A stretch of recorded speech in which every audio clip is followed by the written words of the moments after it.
by informative hosts.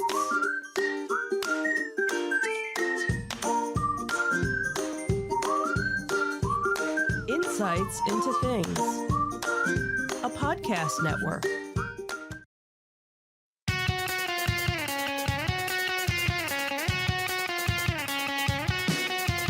Welcome to Insights into Entertainment, a podcast series taking a deeper look into entertainment and media.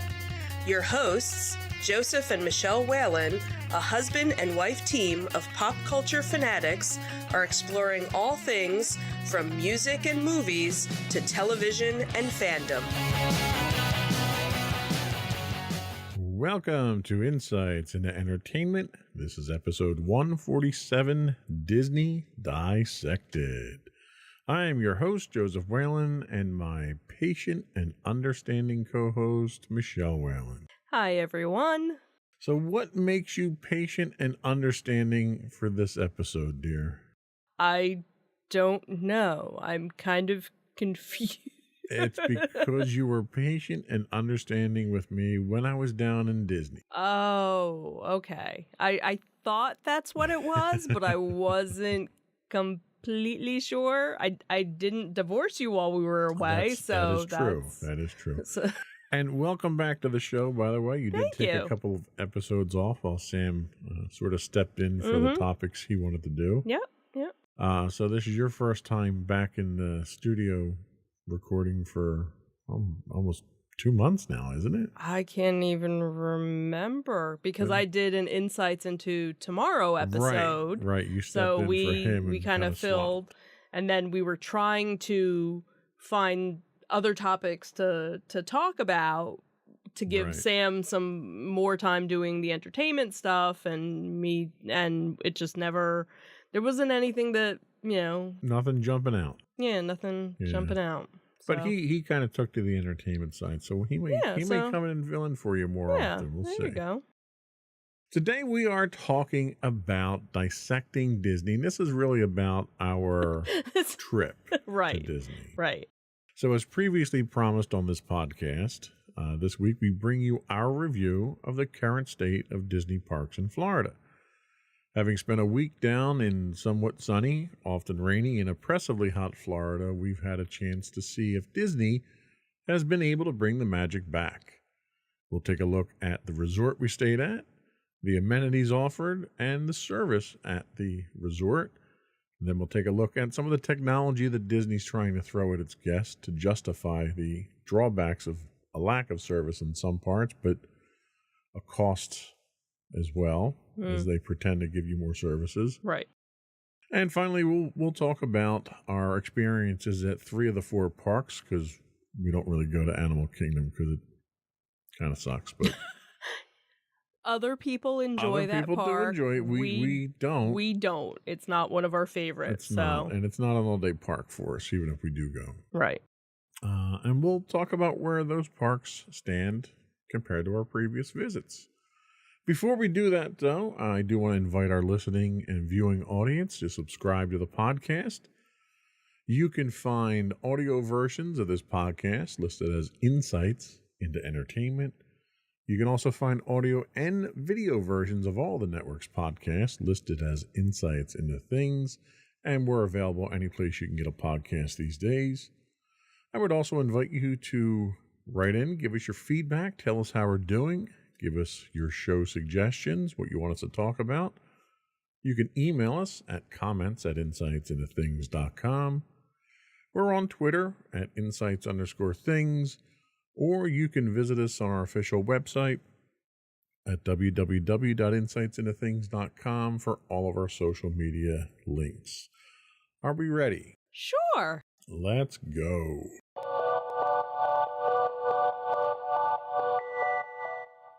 So the resort. So this was our first time back since COVID hit. It's been over 2 years since we've been back. Tried to take it kind of light. We didn't go overboard on this time. We actually did sell our DVC in the interim since our last time down. Correct. So we weren't staying at a DVC resort. We stayed at All Star Movies. Correct.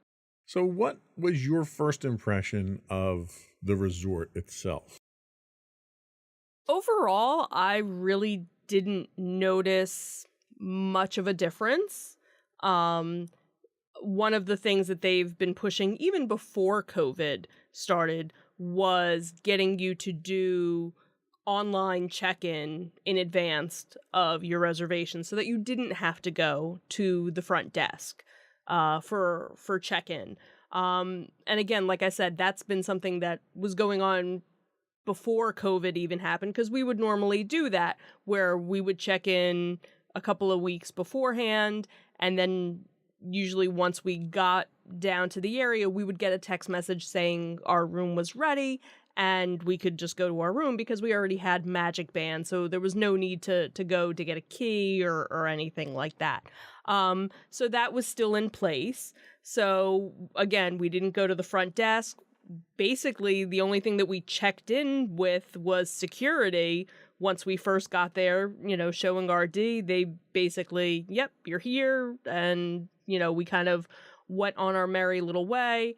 And probably within, 20 minutes of us getting to the physical resort, we got a text message that our room was ready, but we had gone to the main building to go get lunch and kind of walk around a little bit before we actually made our way. So again, nothing really seemed that different from the last time. Of course, it's been probably 3 or 4 years maybe since we've been at an All-Stars or a value resort, because again, we were using our DVC for most of the trip. So again, I didn't notice anything major, different in it. Obviously, and we'll talk about it, that the rooms have obviously been updated since the last time we had stayed at a value resort. Yeah, and that's really the biggest thing I think that I noticed about the resort was they pulled out all the carpeting. Because it was always themed rooms. It was always some kind of, print carpet on there that was relevant to the building that you're in or whatever. Right. We happened to be staying in Dalmatians while we were there. But they pulled it out. You had all hardwood floors. You had all brand new furniture. Correct. You had really what was an innovative approach to furniture where you had a convertible bed. Right. You had sort of a Murphy bed. Yeah. That when the Murphy bed was up, it was actually a table. Right.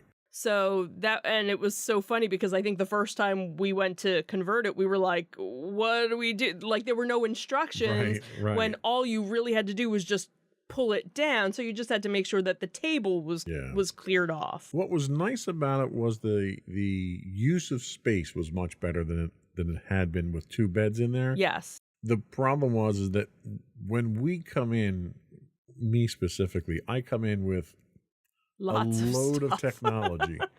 And what I'll do is I'll set up on the table and leave it there for the duration. And unfortunately, we didn't have that option here because the table went away at night because we had to use the bed. Right. So I could totally see if it was something where you were maybe only, 2 people in a room and you didn't need to have that second bed all the time, that you could, easily leave everything. But I could see for anybody that had 3 or more people, you would always have to transform your room or just leave your bed down, but then you didn't have the table. Space. So that would have been a nice thing if they had something where they had like a flip down table attached to the wall. Yeah, like an IKEA style table. Right, where you could just flip it down and this way put the chairs, because you still had 2 chairs. Right, you had to do something with the chairs from the table. And that was what was so funny, was like seeing other rooms, what people did with their chairs. Now, the other thing too that we had was you rented a scooter from an outside company, so we had it in our room. So that kind of ate up some of the room in some of the surface room of the hotel room. So a lot of people would put their chairs against the window. There was actually one that actually just put them outside. Yeah. I guess they needed, that much more room.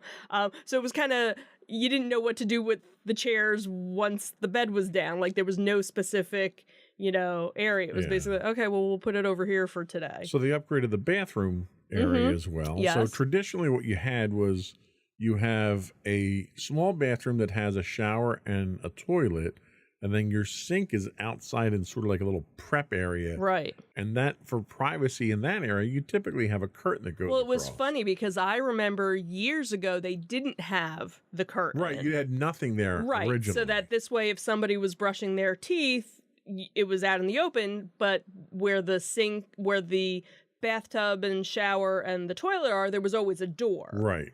And then at some point they added a curtain so that this way if you wanted to get changed and, they evolved. So that's been evolved into a barn door style sliding door for additional privacy. But what really struck me was they replaced the door, the swing door on hinges in the bathroom area with a telescoping door that slid in behind the wall itself, which I thought was a brilliant use of space. Like that's one thing that they really did was when they redid the rooms, they did things to maximize that space. Like over where your cooler, because you don't have a refrigerator anymore, where the cooler is, there's a piece of furniture that's kind of like a little breakfast nook type thing. So because they had a coffee maker, like a single-use coffee maker there. They had your ice bucket there, and then there was a drawer for all drink accessories. Had like the coffees and the teas and everything to go with the coffee.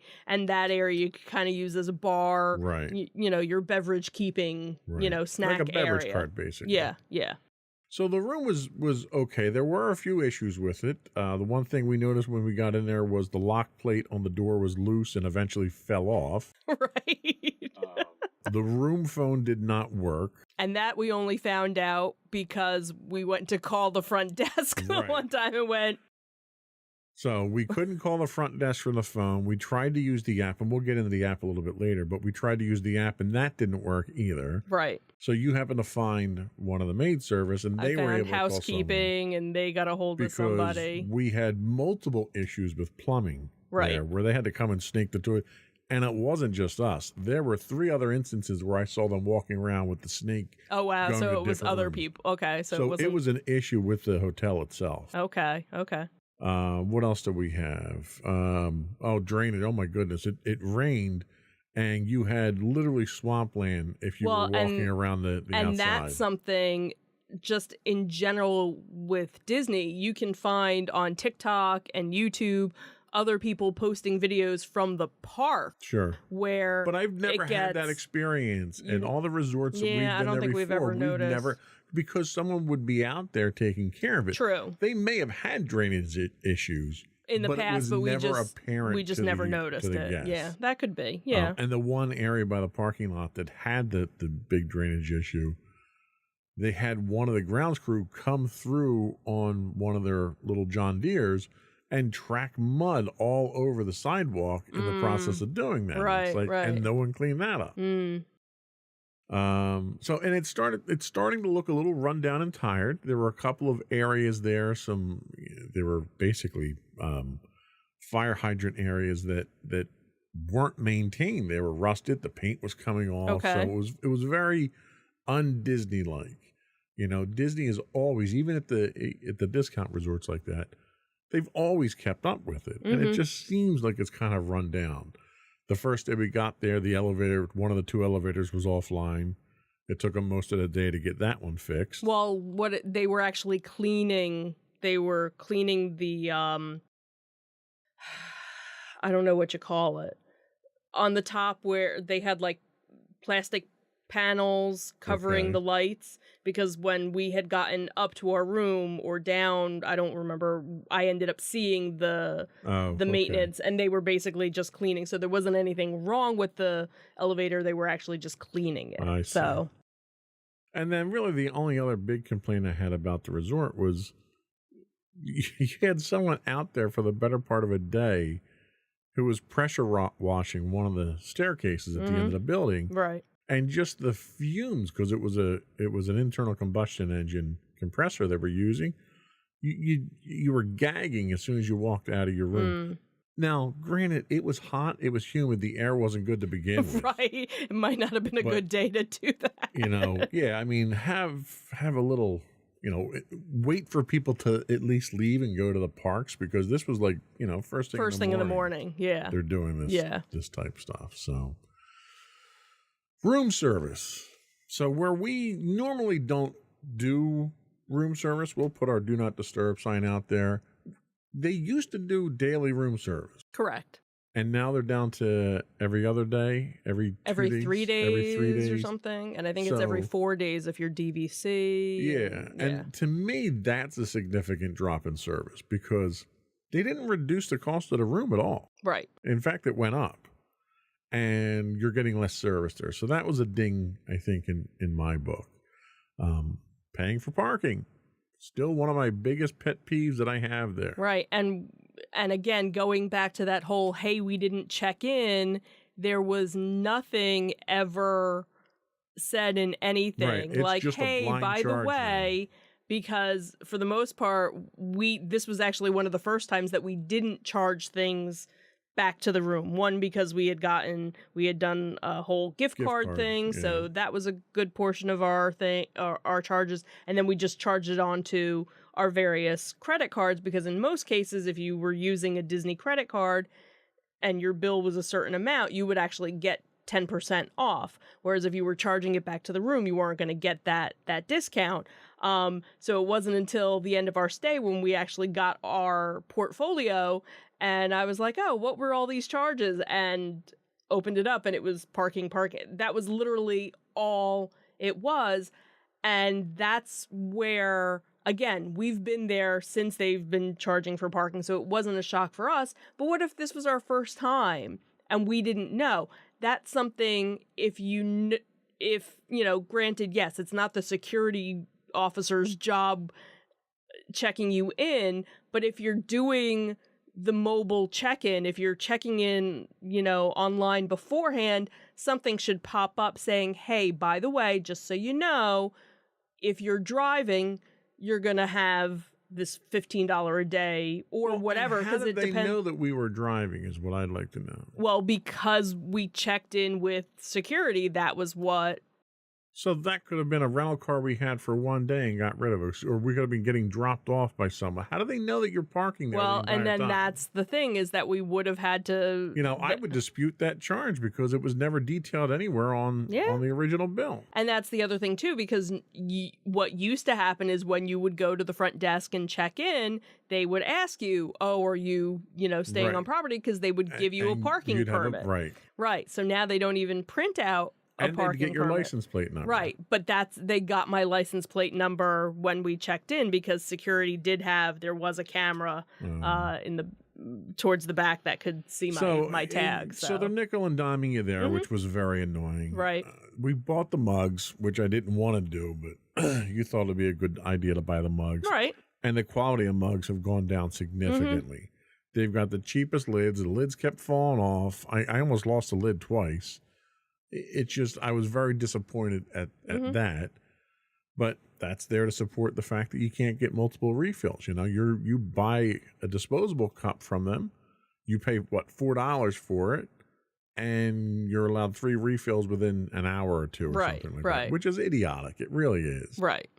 Because Disney is not losing money on me getting a refill on my soda. And granted, you almost never got a refill on your soda. Right.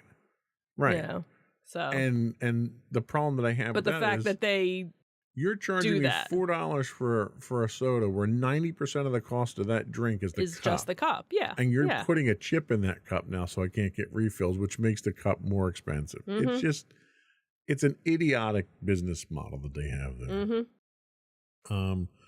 I didn't want to go on with any other complaints about the resorts. Did you have any highlights, any positives? Anything nice to say to counter any of my complaints? Well, the one thing I did like, which was new, I think, since the last time we were there, is that they actually have, when you go to the buses, if you're taking the resort transportation, because usually most of the time, if we didn't have the scooter already, we would usually just drive to the park. This way we wouldn't have to worry about waiting for a bus or anything else. But because of the scooter, we had to use the transportation. And one of the nice things was, as soon as you got to the area, they had a little schedule showing you when the next bus estimated time when the next bus for the different locations was going to be coming. So that I thought was very helpful. And they've had that at the moderate and the higher end resorts. Right. This was new for us at the value resort. So it was that was nice. a nice touch to see. So all right. So we'll give them a plus for that one then. Let's take a quick break and we'll come back and we'll talk about some of the technology that Disney is throwing at some of these issues. We'll be right back.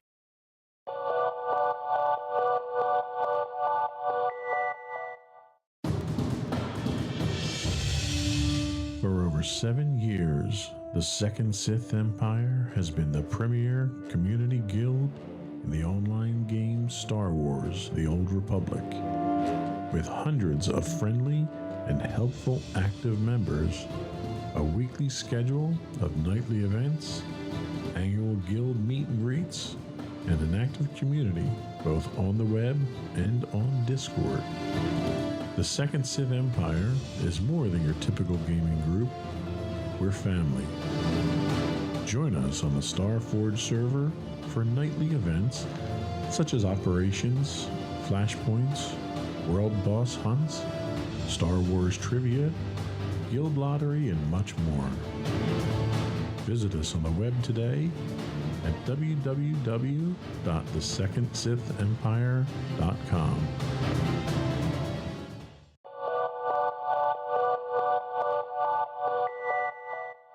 Welcome back to Insights into Entertainment. Today we are dissecting Disney.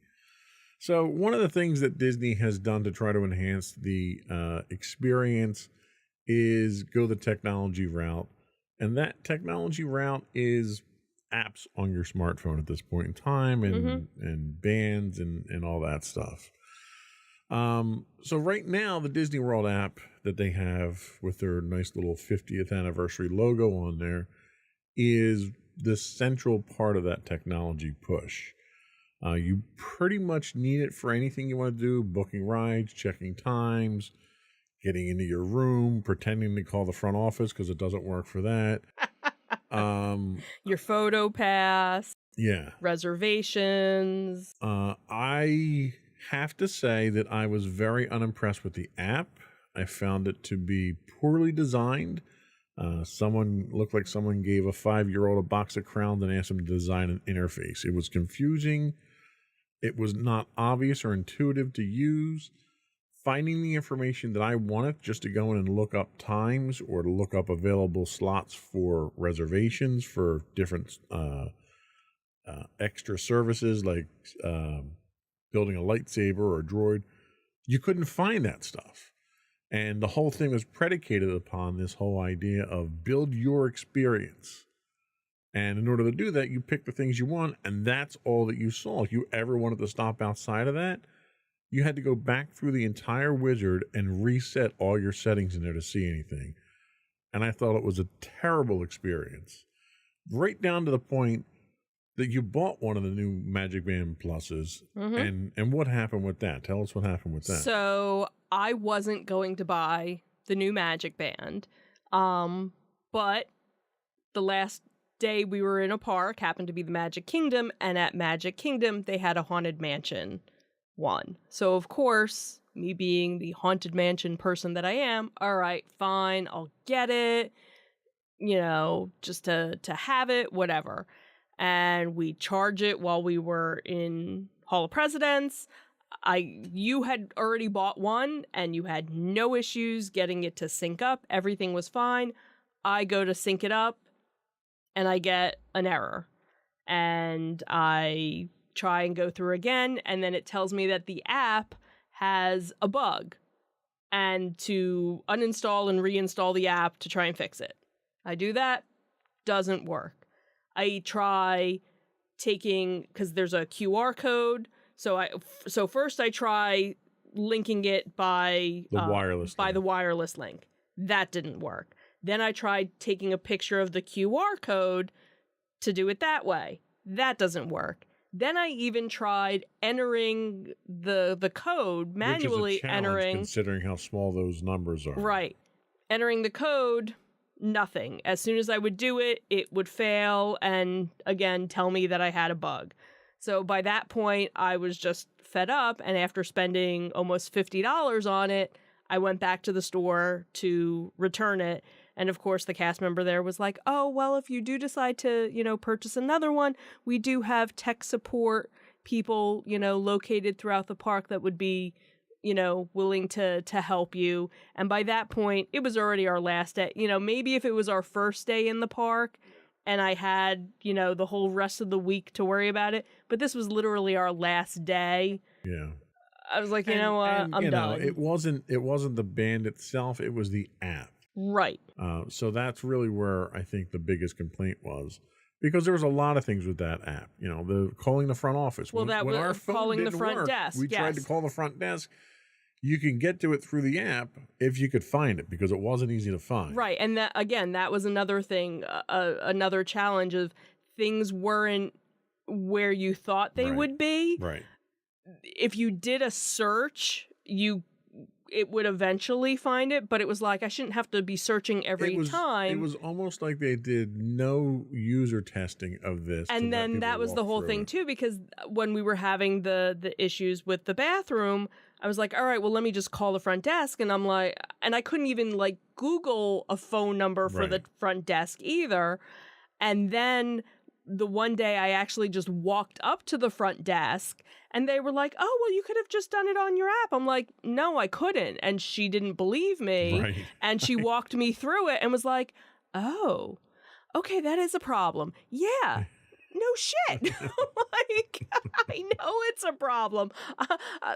I'm pretty tech savvy. I understand not everybody is tech savvy and you have to talk to, every guest like we're an idiot, but it really wasn't there. And then, so you can't even say, oh, well, it's because you had an Android, because you even had the same problem and you have an Apple phone. Right. So it clearly wasn't user error. No, it's something with your app. It was app specific. Right.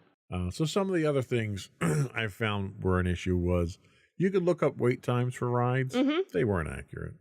When you guys were going around and doing things, I was riding around the scooter looking at wait times on the app. Okay. Oh my God, they were 15 minutes off, 20 minutes off. So they weren't updating They as were often. not done in real time on the app itself, which makes the app useless at that point when it comes to that function. Right, because especially if that's what you're determining, oh, well, this wait's only, or this wait's 60 minutes, but yet the wait might only be 15 minutes if you actually went there, but then you don't want to go there because... The entire purpose of the Genie experience is you don't need a fast pass because we can tell you when these times trend here, and it's completely wrong. I lost my Magic Band at one point in time because it was on a little holder on my original one. So we kind of panicked a little bit there. We were able to get the ticket to get into the park, but I didn't have a way to get into the room. Right. So I was able to use the app for that, and it worked. But it was awkward. It's like 4 screens in, you don't know where on the phone it's transmitting so I'm moving the phone all around the thing to try to get the thing to work. Right. It scans the first time and it goes green, but it won't unlock. Well, there's a prompt on the screen that you don't get an audible prompt on, where you have to accept the ability to unlock the door at that point. Yeah, see, I never tried doing it that way. So yeah. It was not good. And the other problem is they don't have any free charging stations that you can use around the park. Right. If you want to pay for them, there's a couple. I was going to say they have the charging rods that I know, and that was something that we knew going in from various other people who had been there and various other YouTube videos and things that said, if you're going to be on your phone a whole lot more. Make sure you have some sort of battery backup so that you can charge your phone. And honestly, there was only, for me, there was one day that I had to charge my phone, but I really didn't even need to. But that was also because we really weren't using the phone as much. Well, and we'll talk about that in a second, too. Yeah. And the last big complaint that I have about the app is they have this device where they're tracking the vast majority of people because you're dependent on it to use the park. Mm-hmm. And they're not using the data. We wind up outside waiting for a bus. It took us almost an hour to get a bus when the entire line was full waiting for buses? How are you not using this? You're tracking these people. Right. And you're tracking them for the purpose of taking a picture and tying it to their account. Mm-hmm. How are you not using that information to dispatch buses? Right. Or crowd control for different rides? Like, I don't understand why you would have all this information and then not use it for a constructive purpose. Mm-hmm. They're using it to try to sell you stuff, and that's all they're using it for. And that's a huge insult to the guests. No, I agree. Especially when it comes to the end of the night where everybody is tired, everybody is cranky. Yep. Why you would have all these empty buses. Now, granted, maybe you didn't have enough bus drivers, but maybe that's what you need to plan, is that you always know at the end of the night you're going to have a rush of people wanting to get out. Why not put that extra and in the past, staff? They've had instances where you've had cast members at the bus stops. And the cast members are calling in the dispatch saying, I need a bus for this resort. Right. I need a bus for this resort. They didn't have that. Right. And they didn't need it because they have the technology. They just chose not to use the technology. Yeah. So let's talk about that massive scam that is Genie Plus. Oh, Genie Plus. So tell us how much we paid for that and how much we used it. So we paid $15 per person per day that we were in a park on a regular park ticket. So we only went to the park for 3 days, but the one day was the Halloween party. And because of it being a special ticket event, you don't use Genie Plus on that day. So we only had to pay for Genie Plus for 2 of the days that we were in the park. So $45, so $90 total for the 2 days for the 3 of us, because each individual person has to have it for however many days. And since we hadn't used it before, we figured, you know what?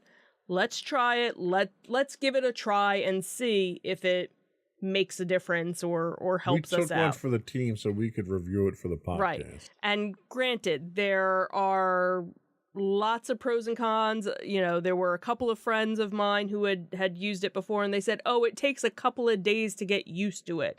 I'm like, well, I only have 2 days to get used to it. So I either need it to work or not work. And the big push before used to be, you know, buying it ahead of time and making sure you had it, even though you couldn't really do anything with it until the day of. And now there's some other changes that they're making to it. And again, I'm not really 100% sure of what they all are because we're not there anymore. So I'm not really paying attention as to what those changes are. But I know one of the major changes was that you didn't have to purchase it until that day if you wanted to get it. So doesn't make again, it worthwhile. Right. So how many rides did we get on using that system? Okay. So in Epcot, which was our first day, we did the Remy ride with it. We did it with that, or was that with the virtual queue? No, the only thing that the virtual queue you could do with the virtual queue was the Guardians of the Galaxy, and that we didn't get. And that I woke up at 6:45, so because they had a 7 o'clock and a 1 o'clock for the virtual queue. And I got up at 6:45 to try and get a 7 o'clock. And by 7 o'clock... Well, we already knew the virtual queues were broken. Right, so that was... So we got one ride in Epcot? Well, we technically had 2 because we ended up getting Soarin', and then you didn't want to go on Soarin', so we canceled it, and we ended up doing the single rider, which we didn't know was available. Well, and that's another thing I want to talk about, but when we get to the parks. So we did have one, but then since you decided not to go on the ride and they had that available, we used that in place of it. So we had gotten rid of that, and then that was when we made the Remy reservation, because the other thing too is when you make the reservation on the Genie Plus now, you can only have one at a time. Right. And then once the time frame starts for that reservation, or that lightning lane, that's when you can make an additional lightning lane through your Genie Plus. All right, so we paid $15. We paid $30. Well, $45. $45 because I didn't go on Remy, so I'm not counting myself for that. So for $30, you went on one ride in Epcot. Mm-hmm. For $30. Mm-hmm. And how much did we pay for park tickets? More than $30. $1.20 maybe? I think it was about that. I don't remember what. So $30 for one ride. Mm-hmm. Then we did Studios. How many rides did we get on with Genie Plus with that? We did... Maddie and I did Toy Story Mania with it. We did Mickey and Minnie's Runaway Coaster with that. What else did we do? We didn't need it for... No, we did use it for Smuggler's Run. For the second run through. For the second run, because again, we did the Solo Rider. The solo rider. So we got 3. Did we get a 4th one? I think we only got 3. Okay. So we got 3 with that. So that's now $60 for 4 rides. Mm-hmm. Was it worth it?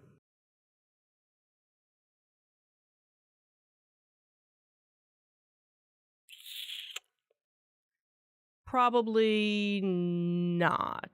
This is $60 on top of $120 per person per ticket to get in to ride the rides anyway. Mm-hmm. Right. So we're talking about $150 per person for Genie Plus and a ticket. And Genie Plus got you 4 rides. That to me is a scam. Mm.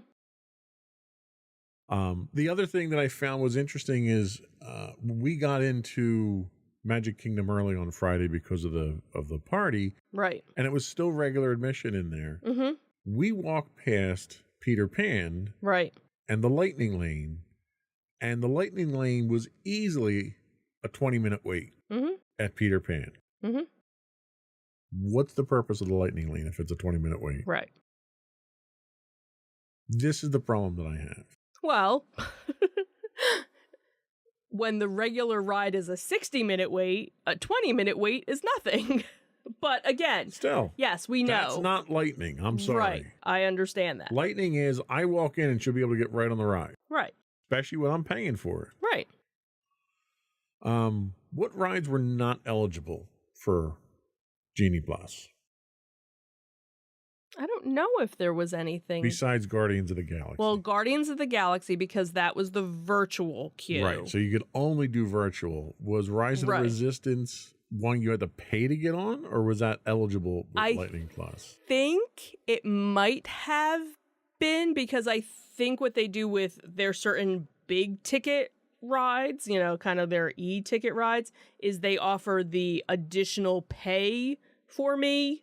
Right. Lightning Lane, and there's so many of those that they put out, and then there's so many regular lightning lanes, and so here's where the real scam is. Oh, yeah. So pay $15 for Genie Plus, unless you want to go on this other ride, and then pay another $15 to get on that ride. Right. And it's not always $15 because depending they on change the rate based on the time of year. So it could be $20 to go. Okay. But all the ones that we saw where they were an additional fee. So like the Guardians of the Galaxy, we didn't get the virtual queue.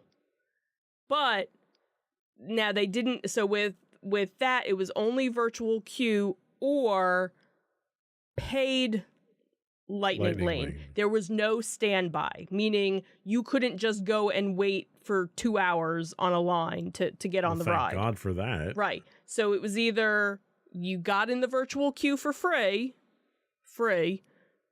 or you paid $15 to get a time spot. Comparing the scam of Genie Plus to FastPass. Oh my God. There's no comparison between. Okay. I think that ends the argument on that one then. Right. There was, I personally didn't.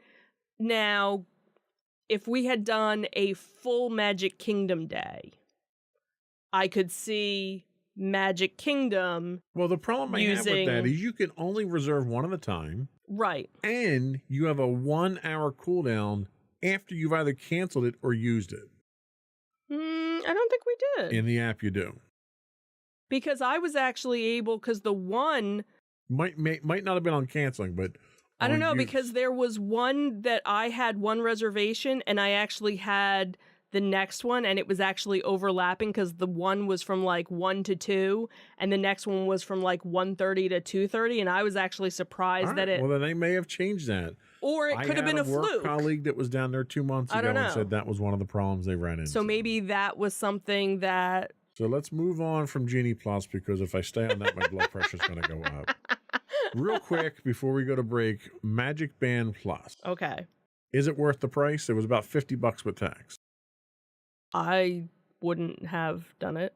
How do you feel about the fact that you need to charge the thing? It takes 90 minutes to charge. When you first buy it, you got to charge it. You know what? I already have my watch that needs to charge, so that was kind of okay. Well, and that's the other thing. It's a proprietary charger. Right, and that was the thing that you said was, oh, great, so now if I lose this charger, I'm never going to be able to charge my Magic Band again. But they sell extra chargers But they do now. Sell extra chargers for you. But God forbid you give me a device that can charge on an Apple charger or an Android charger or a standard Qi charger. Right. And the other thing too was, yeah, it's cute that you walk past, so they have the different statues and stuff, and if you wave your band in front of it, sometimes the statue... Or if you walk past it, or if you look at it wrong, you have no idea how to trigger these things. Right, because there's nothing that I found. I'm sure probably somebody has put together a YouTube video saying, oh, here are the different things that your Magic Band will do.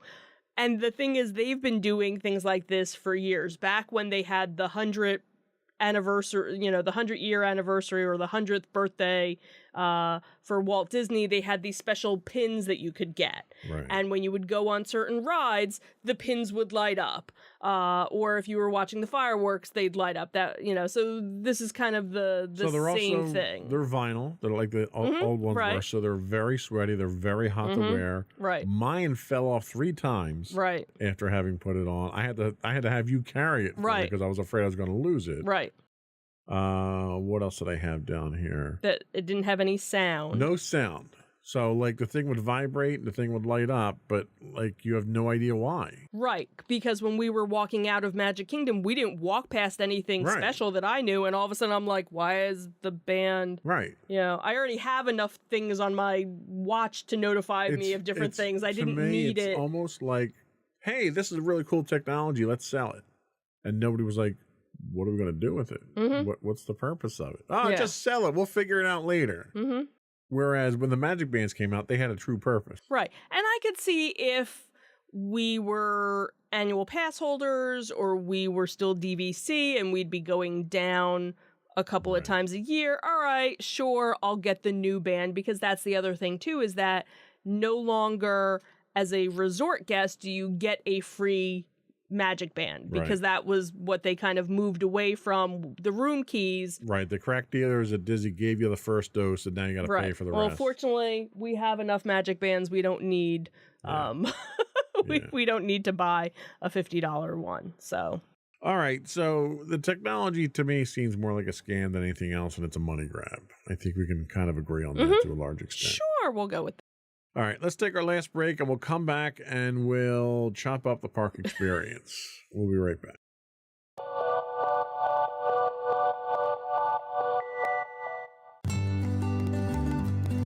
Insights into Teens, a podcast series exploring the issues and challenges of today's youth. Talking to real teens about real teen problems. Explore issues from braces to puberty, social anxiety to financial responsibility.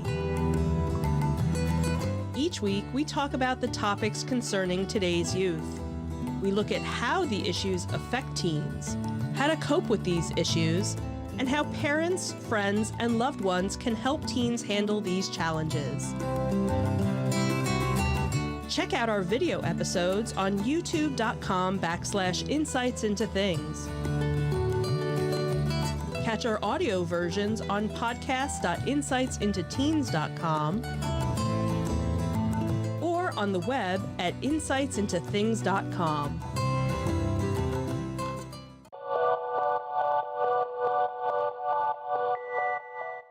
All right, we're back bitching about Disney parks. Here we go. It's going to be such a great podcast. So we've got 3 to complain about, and I'll start off with Epcot. So we're still at the point where we have to make a reservation to get in the park. Correct. One would think the reason for that was to regulate how many people were in the park, you would think, right? You would think. Still packed and crowded as hell. Don't understand that. Got to make a reservation, but I got people crawling all over me still. Someone needs to explain that one. Huge sections of the park are shut down because of the construction that's happening, which isn't unusual for Disney. The problem is it requires you to completely reroute how you get from point A to point B. Correct. In a park that has literally the longest walk between rides already. So it's forcing you to extend those rides where they probably could have been a little more strategic in how they set those barriers up.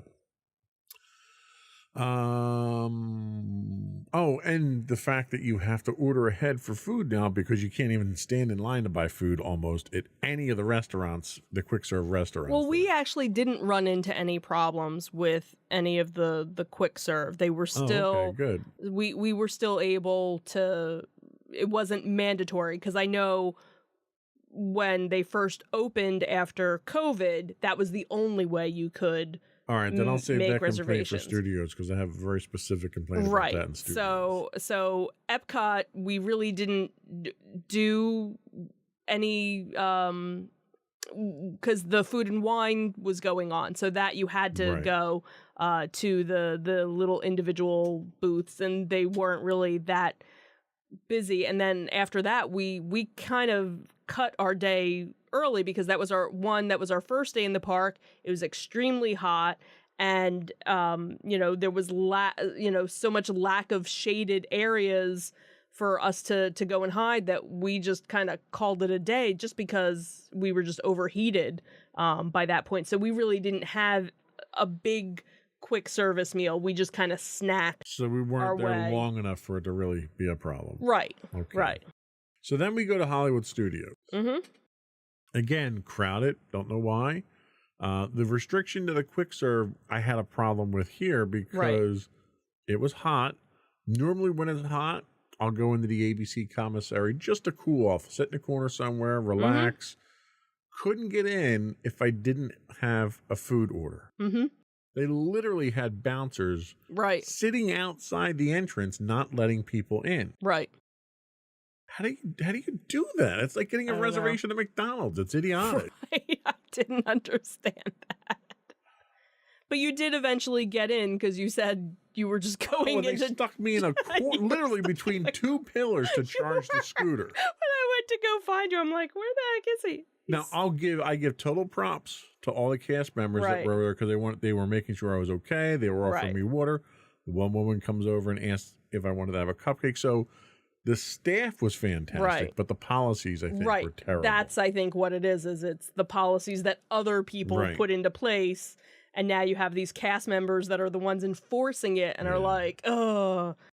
So the other thing that bugged me was I was very much looking forward to going to Galaxy's Edge, going to Doc Ondar's, and shopping and buying some of the unique stuff. And they didn't have jack in there. Right. Not only did they not have anything cool, new, or interesting, they had a 20-minute wait in line to look at the lightsabers that they had in the case if you wanted to buy something. A 20-minute wait to spend $200 and some dollars. Yeah, that is crazy. That's ridiculous. And they had a guy sitting there enforcing, almost like he had a cattle prod, making sure people were bunched up on top of each other because the lines were packed so tight. Right. That was such a turnoff for me. It really was. What else do we have? Finding a seat at the quick serve was like, almost impossible. You had people just circling around waiting for someone to get up. Right. Now we did eat at the docking station. Right.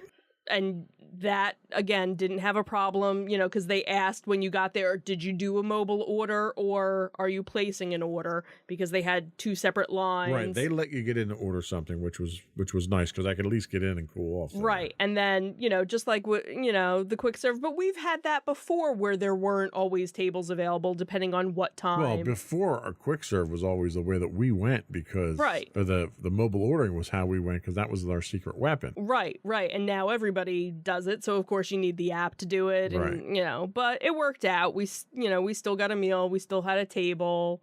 Couldn't book anything with Savi's workshop to build a lightsaber. Well, and honestly, if we had tried to book it when we had made our reservations, we probably would have. I shouldn't have to book spending $400. I understand that. 6 months in advance. I shouldn't have to do that. Right. But that's the thing is when we went 2 years ago, we made those reservations as soon as we could make them and got them. My biggest concern here was I couldn't even see that there weren't reservations or how to make that. It wasn't even an option. Right. It took you a while to find because I had to search. I did a search for Savi's and right. Again, it was a whole secret thing because if I didn't know what to call it, I wouldn't have been able to find it. There was nothing obvious. Again, you had to search, but you had to know what you were searching for. So there were far fewer character interactions at Galaxy's Edge this time than the last time. Mm-hmm. Everywhere you looked, last time we were there was a character you were bumping into them left and right. Right. There were 2 or 3. Kylo Ren and some stormtroopers. Right. That was and about at one point in time, Chewbacca and somebody else was up on a platform somewhere. Oh, see, I didn't even see them. You couldn't interact with them. They were basically up there just waving at people like it was a parade float. Right. Well, that even happened when we were in Epcot. Pooh Bear was behind a fence. Oh, yeah. They stuck him out in the sun. The poor Pooh Bear. Man. He was melting, I'm sure. Yeah. So. The other issue I had was solo rider times, not single rider. It was solo rider at Smuggler's Run, which I thought was funny. Right. They don't publish them. Right. You didn't know. The only way we knew it was a 5-minute single rider line was because we overheard someone say it. And we're like, excuse me, how long is a single rider? And they're like, 5 minutes. I'm like, all right, let's go. Right. And like one other person did the same thing. And it's like, given how bad your application works for booking these rides, how are you not? It's not up on the signs. Right. Nobody's out there. They have one cast member come out and start saying, hey, 5-minute single rider ride if anybody wants to get on. Right. How do you not have a provision for that? Right. And that's something. So going back to Epcot, Test Track has been a single rider ride for as long as I can remember. So most people know about it. So they have, 3 separate entrances for it. And then, of course, as soon as you get close, they're like, oh, don't forget, your party will be separated, blah, blah, blah, blah, blah, and you go on. I had only known about Soarin' having it from watching somebody else's video. So if I didn't watch that other person's video, I wouldn't have known. And I think at Soarin', they're still doing it as a test. It's not official. And again, we had gotten it as the one lightning lane, and when we went up I was like, oh, are you guys still doing, oh look, and they basically just have like a cast member holding a sign saying single rider, and then you go on. Smuggler's Run, I wasn't sure if they were doing it until we got to the front of it, and we're like, oh, okay, great. And we, I think it took us longer to walk the whole entrance. That's just poor planning and poor execution on Disney's part. That's a major selling point that you could be using to enhance people's visits there, especially with the crappy system that you put in place instead of the fast passes. Right. So we, at one point in time, wanted to go over to Star Wars Launch Bay and cool off, look at the stuff they had there, see if there's anything to shop for. And it was literally a ghost town. Right.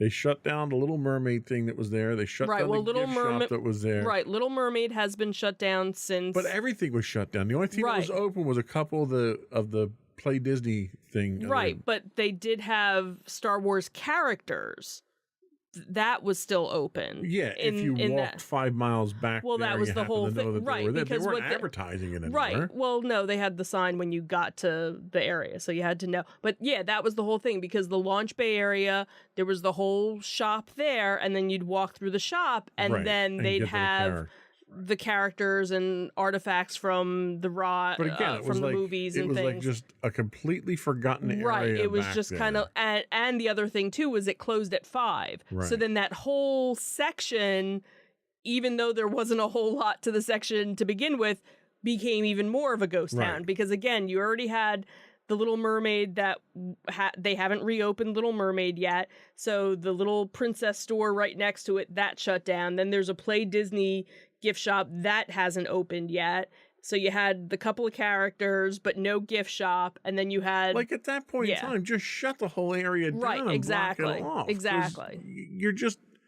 It's ridiculous to even have a couple of things open. Right. Like I went to get the scooter. I could have swore I saw a tumbleweed blow through. It was so deserted over there. Well, the squirrels were more entertaining over there. It was embarrassing. Yeah, it was really kind of sad. And the other thing too was, like, Maddie and I did the Muppet movie, and there's a Muppet gift shop as soon as you get out. And I was like, all right, as soon as we get out, we'll go into the, gift shop to cool off. And that wasn't open too. So that was really kind of the first, seeing a lot of the gift shops that weren't open, because in Epcot doesn't have as many little gift shops along the way, because you have all of the different countries, so all of those were open. So we really didn't see the effect of things until we got, to Epcot. All right, 5 minutes, Magic Kingdom, and then we got to summarize. Okay.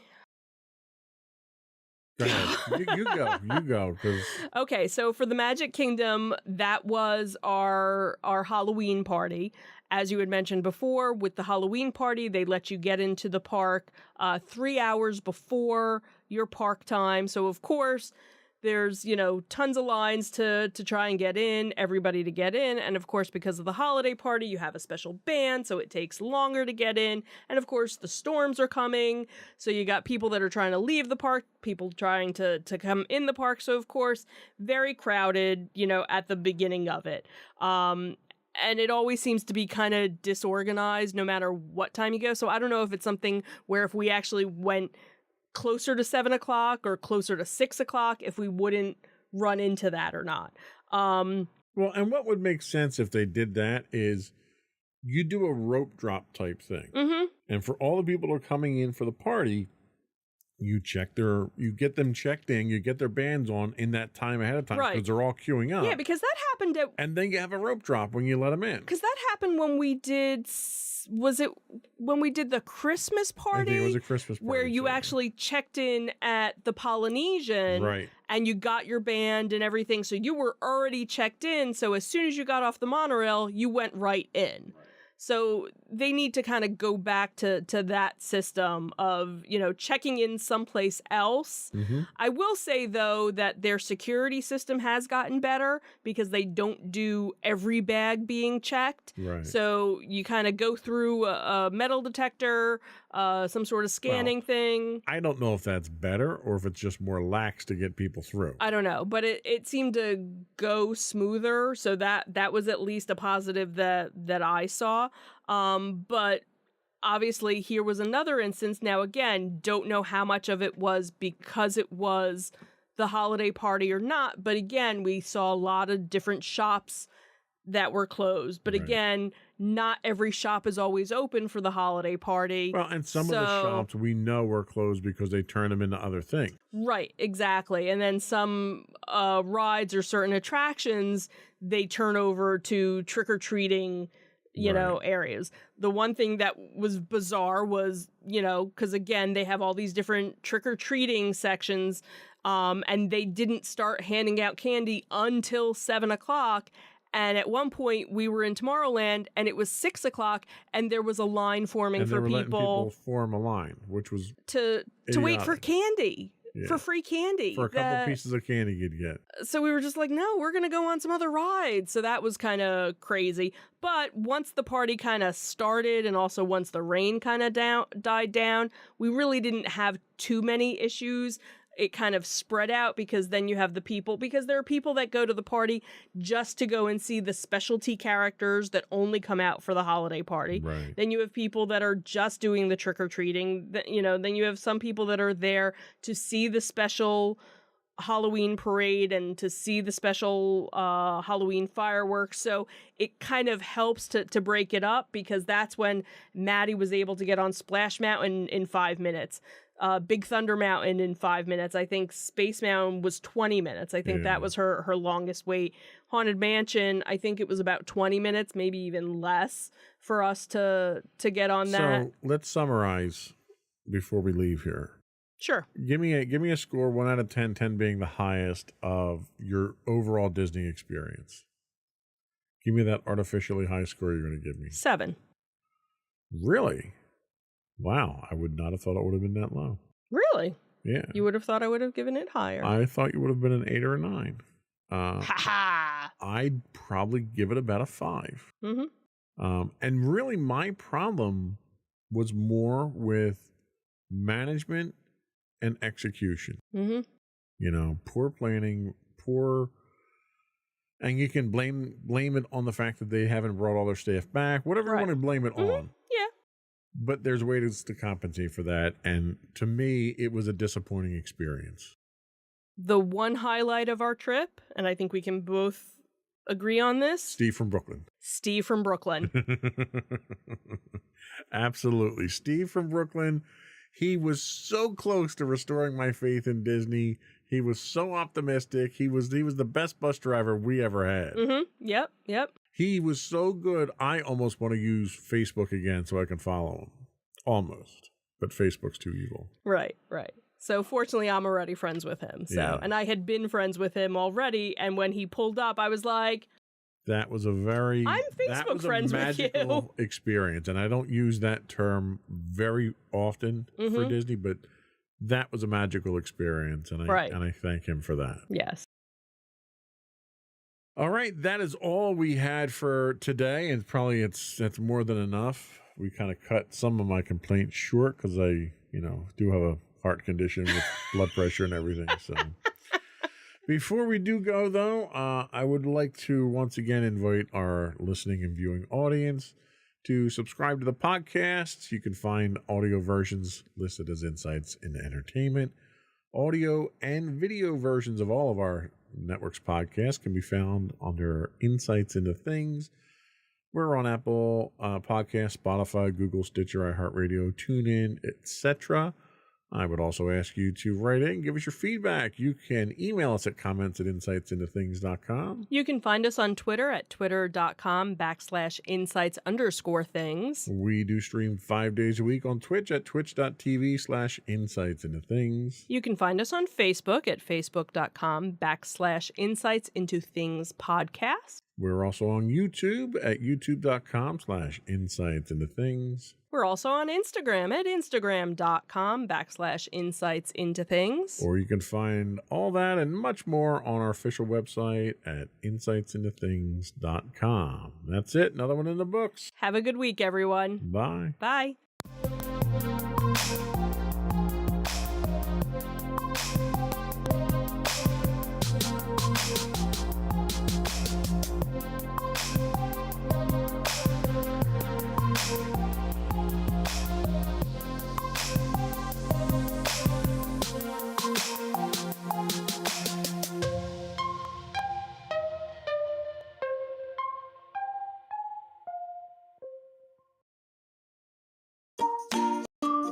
Insightful podcasts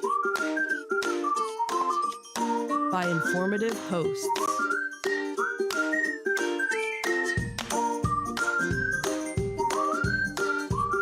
Insights into Things, a podcast network.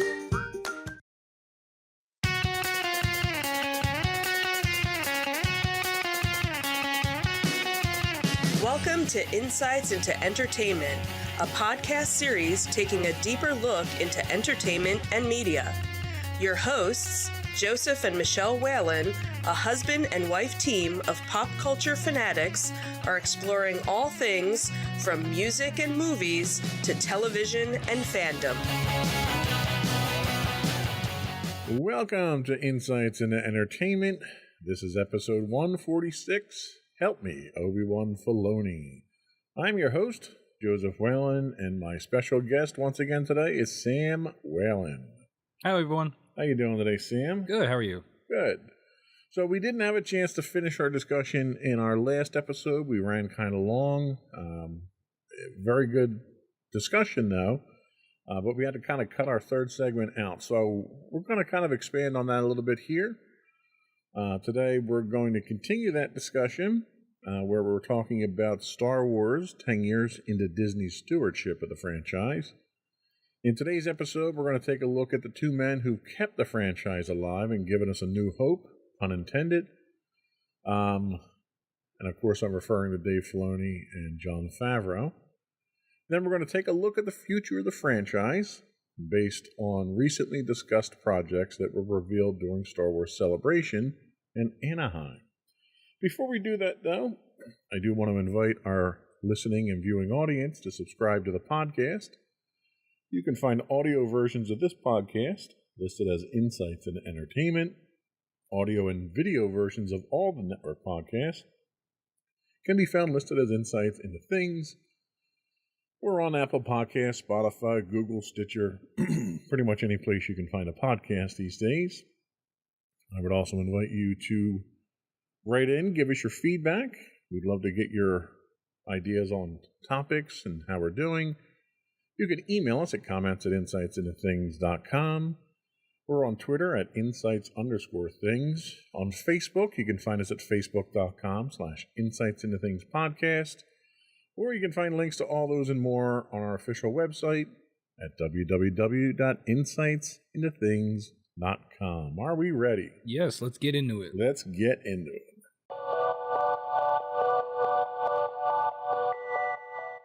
So before we dig too deep into where we're going with Star Wars, I thought it would be worthwhile to kind of go back and take a look at the two men, I think, that have been attributed to reviving and keeping the franchise alive, and the first being Dave Filoni. Filoni himself has gone back in animation back into the mid to late 90s, working on things like King of the Hill, The Oblongs, Kim Possible, Lilo and Stitch, the series. So he's had interactions with Disney through his animation. But the one big project that he really worked on that I think that established him, because he was moving from a writer role and animation work into directing, and that's Avatar: The Last Airbender. Yep. In 2005. You're familiar with that show, aren't you? Yeah, it's one of my favorite animated shows of all time, not just animated. I actually did a recent rewatch of it, probably within the last year or two. It's a fantastic show, and you really can see. It's not just a kid show. I wouldn't even say it's a kid show at all. It deals with some heavy stuff. There's really cool action in it, really cool themes, and it was one of the first shows I remember when I was growing up watching, thinking, okay, this is different. This is what the animation medium can be, and this is what storytelling can be in a lot of ways, where it's complicated, but also at the end of the day, it's very simple, and it tugs at your heartstrings, and it really connects with you. And I think that as we go through and we see what Filoni does with Star Wars, you can see a lot of his strengths in Avatar that is then translated into Star Wars with similar storytelling techniques. Yeah, and from Avatar, he moves on into the Lucasfilm world with Clone Wars in 2008. And it's funny, he had relayed a very interesting story. When he got the call to meet Lucas, he didn't believe it because he was a huge Star Wars fan. Yeah, I've heard the story. To begin with, yeah. And he thought it was a prank. So he agreed to meet Lucas to discuss a 3D animated project for Lucasfilm Animation. Well, animation was new ground for Star Wars at the time, so he assumed that was there to kind of feed the prank a little bit, and Lucasfilm Animation didn't even exist as far as he knew. It was a brand new division of Lucasfilm. So when he went to go meet with him, he wound up telling one of the producers during the call that, I'm in the process of building my own Jedi costume in my garage at the time. Now, he's my age, so he was in 97, 30 years ago now almost, 20 years ago. I don't know. Math is hard. 20 years. 20 years ago. So he's in his early to mid 20s. All right. So I can relate to that because I was going through the same types of things, and there was this lull in Star Wars, and everybody wanted to see more Star Wars after, the re-release of the anniversary edition and stuff like that. So it was kind of funny that he really didn't believe that he was being given this opportunity. But what really caught George's eye was his work on Avatar, because so many of the themes that they wind up dealing with in Clone Wars, they dealt with in Avatar. What are some of the parallels from the two shows that you really see his handiwork in? Yeah, I mean, Star Wars in general, there's always a theme of found family, especially if you get into Rebels and Clone Wars, the idea of that family doesn't necessarily have to be blood, but the people that you find along the way that then become your family. That's a very big thing in Avatar. The idea of like the sins of parents kind of influencing their children, you get that in Avatar with Zuko and his father, and then in Star Wars with obviously Luke and Vader. I'm trying to think of, I feel like there's another big one I'm missing, but really the found family thing is like the big thing, and Filoni's ability to really capture this tight-knit group of people that, would do anything for each other. And that's more Rebels, which I think he actually pitched Rebels before Clone Wars. Clone Wars is kind of more expansive, but you still have that core group of, Anakin, Obi-Wan, and eventually Ahsoka. But yeah, I think Filoni's ability to really get down to the heart of things and tell those stories is kind of what made him the guy going into this. Yeah, and it's interesting you mentioned the overarching theme of Clone Wars. Clone Wars was originally a George Lucas concept that came out of Attack of the Clones, Return of the Jedi, stuff like that. Lucas wanted to tell that story that he couldn't tell in between the films, and that first season was really a lot of what he wanted to do with that. After that first season was sort of when he kind of gave the reins to Filoni at that point, and then you really start to see this series get deeper and more character development. I mean, it's really hard to take an army of people that are the same person and make them all distinctive. And every episode did exactly that. Yeah. Yeah, I mean, one of the things, and I'll probably hit on it again, but that Clone Wars does so well is that it takes these genre stories of Westerns, I think I said it in the last episode, Westerns and noir and crime dramas and all these different things, and puts it in Star Wars. And that's where a lot of the best arcs in Clone Wars comes from, is, Star Wars doesn't always have to be about the Skywalkers. It doesn't always have to be about, the same, like, three things over and over again, which is where you get some of the failings in the movies because they're so, hamstrung by these couple of topics. But in Clone Wars, because it's a TV show and you have more time to stretch it out, you can cover so many different themes and topics and storytelling devices. Yeah, and I remember when Clone Wars came out, they had talked about how they're going to distinguish the personalities of the clones. And the big thing that they kind of latched onto was, they're going to have different hairstyles. And it was like, that's really not going to cut it. Yeah. And that's what the first season was. It was, this guy's got a mohawk and this guy's got a buzz cut. And it was like they were all the same person in really that first season. It wasn't until Filoni really started to get involved with it that you started to find out that they were all distinct personalities. It wasn't just a haircut. Yeah, and two things I want to mention in that. I think in the first season we get the episode Rookies, which is where it's all about the clones, and we get I'm blanking on, all the Star Wars fans are going to bash me, but we get that original team of clones that we eventually follow through the entire show. And that's when you start to get their different personalities. And I want to shout out D. Bradley Baker, who does the voice for all the clones. He's like ridiculous. If you watch Bad Batch, he does all the voices there. He does all the voices of all the clones. And the more opportunities they give him to do it, the better he gets at it. Because you mentioned the haircut thing, but it really is the vocal performance too of Baker giving each of these individual people who look the same, aside from cosmetic differences, but who has the same face, distinct personalities just through the vocal performance. And if you have any interest in animation and voice acting, it's like a masterclass in what you can do just by little changes to your voice. Yeah, it is great. And in fact, when we were down a couple years back at Star Wars Celebration in Orlando, they did it was a continuing storyline that they were doing that was an on-stage read-through. Oh wow. And he participated in that. He was there? Yeah. Wow. It was fantastic to see these guys up on stage, all the voice actors doing a read through of this story. It was incredible. You can probably find it on YouTube still. Yeah, that would have been awesome. Wow. Yeah, it was a great experience to actually see that and to see how they work together, because it's not even like, because when they do the show, they're recording their dialogue in separate, studio sessions and stuff like that. But when they're up on stage, they're riffing off of each other. They're looking at the person that they're actually reading dialogue to, and they're almost emoting it out. I mean, they're sitting on chairs and stuff like that. They're not up acting it out, but you can see the emotion on their faces when they do this. And when he changes characters, you can see a change in his posture as he's doing a different character. It reminds me of Andy Serkis, for all you Lord of the Rings fans out there. He did an interview recently on Colbert where he was talking about recording the audiobooks for Lord of the Rings, which are very good if you want to check them out. But he was talking about, because he does all the voices, so he was talking about, and he was physically demonstrating how when he does Gollum, he has two personalities. He'll go from one side of the mic to the other to do the different two aspects of the personality. And it's things like that where, like, I don't know, I'm like such a nerd for like voice acting and things like that, because I just think it's so cool and it's so impressive. And this show is an example of that, Clone Wars.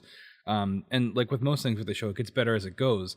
And not just D. Bradley Baker, but Ashley Johnson as Ahsoka Tano, James. I was gonna look up the other two names of Anakin and Obi-Wan, but they're also great because it's not Hayden Christensen and Ewan McGregor. They got new actors, and in some aspects, I think they do a better job than Hayden and Ewan did at some points, especially Obi-Wan. I think Obi-Wan's voice is awesome. Well, and part of that is the fact that there's so much more character development that happens over this time. You've got so much more freedom to express emotions and regret and development of that character that you don't have that level of freedom in a 2-hour movie. Yeah. Matt Lanter is Anakin Skywalker, and James Arnold Taylor is Obi-Wan. I just want to make sure I get those names right. Also, a bunch of other people. Corey Burton as Count Dooku is like one of the best voices in the show. It's great, and you should all go watch it. Just to confirm, it was season 1, episode 5 was Rookies. Yeah, so I mean, season 1 is definitely rough, and definitely it can be like, you're like, okay, do I really want to watch more of this? But episodes like Rookies really are like, okay, there's potential here. Sure. And is it a coincidence that's when George leaves that the quality steps up? I don't know. I don't want to bash him too hard, but well, George was never famous for his dialogue, right? Exactly. So I think if you don't have to, you can cherry pick some episodes from season 1. And I would say you could probably skip the whole movie. I don't know if we want to cover the movie, but the movie was rough. It's only kind of worth it to see Ahsoka get introduced, but she's also unbearable in that movie. But she's unbearable at the beginning, but then by the end, it makes her character progression even better. So, and Rex too. We get Rex in that movie, who's great. Yes, we do, and I'll reserve judgment on Ahsoka. Yes, we've had discussions about Ahsoka. The jury for me is still out on Ahsoka. My biggest thing with Ahsoka was she was a character that shouldn't have existed. The only reason she existed was to appeal to a certain demographic for the TV show. That was all she was created for. I mean, in Filoni's pitches for what was going to be Rebels, George handpicked out Ahsoka and was like, hey, we should have her. Of all the characters he pitched, he picked Ahsoka and was like, hey, let's develop her. And then they did. The problem that I have with that is, canonically, how do you go through the entire episode 3 of Revenge of the Sith? He's still a Padawan in Revenge of the Sith. How do you go through all of that? Or he's an apprentice still. He's not a Padawan. He's an apprentice. How do you go through that? He's never made a master. He never never mentions that he's had this Padawan that went through, 3 years of the Clone Wars and all this stuff. How do you never mention that? Well, so they kind of tried to fix that a little bit. Oh, they did a terrible job retconning that. With the last season of Clone Wars, where you get the animated versions of Revenge of the Sith, and you see, I don't know, I think it's good because you get because you know what's going to happen to Anakin, and it makes Ahsoka like a tragic character because she cares about him so much. And it's like, I don't know, George picked her out of a lineup after he made all the movies, all right? And that's the problem, is they tried to shoehorn her into a storyline after they had a story. All of Clone Wars is that, though. We have to go back and retro, that's kind of the thing Filoni does, is he takes what are the movies and tries to make them better with TV shows. And he did that with Clone Wars, where the prequels are of just better if you watch Clone Wars, because you get it's not just one elevator conversation between Anakin and Obi-Wan. It's multiple interactions where you really believe that these guys are friends, and it makes, and the clones in general, you really care about the clones, and when Order 66 happens in that final season, it's really heartbreaking, especially for what happens to Ahsoka. Absolutely, that I will agree with. However, the one area that he failed to do any justice to in Clone Wars from the movies was Jar Jar. Jar Jar was still annoying. At the end, Jar Jar gets one arc with Mace Windu that's not awful, but everything else kind of is. He gets one arc. I still think Jar Jar is a secret Sith Lord who started the whole thing. Hey, George said Jar Jar was the key to all of this, so we can take that however we want. So, all right, so he moves on from Clone Wars, does a fantastic job with that. He gets his Rebels, which I liked Rebels. I think Rebels worked very well. I think it wound up falling into that same siloing issue that Star Wars tends to do, where you have this entire galaxy and this whole thing takes place basically on one planet. Yeah, Lothal. And it's not a particularly compelling planet. No, it's just like a field. Right. Like there's literally nothing there. Until the final season when everything's there. Right. So that's kind of where it was a stretch for me, and it kind of fell off.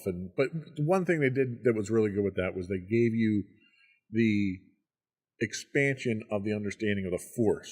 Yeah. When they tried to do that in Clone Wars with the father, daughter, yeah, son. I forget the name of it. It starts with an M. Mortis? Mortis, yes. That was interesting because they actually tried to tie that into the novels that were happening at the time with Legacy of the Jedi novels, I think it was. And they had this ultimate villain, and she was associated with the father and all that stuff. Very interesting. Shows up as one of the monster villains in Star Wars role playing. Oh, really? SW5E. Huh, that's neat. So he does that. He does Forces of Destiny, which was the. Can I talk about Rebels a little bit? Because Rebels, I was just going to skip right over. I noticed that. We're just going to blow through Rebels. Rebels is definitely worth watching. I think in a lot of regards, it's on the same tier. We talked, we spoke very highly of Clone Wars, but I think Rebels is right there. I mean, Rebels. The problem with Rebels is it's like a kid show in the beginning, and it does, which is that a Filoni thing? Is it like a network thing? Who knows?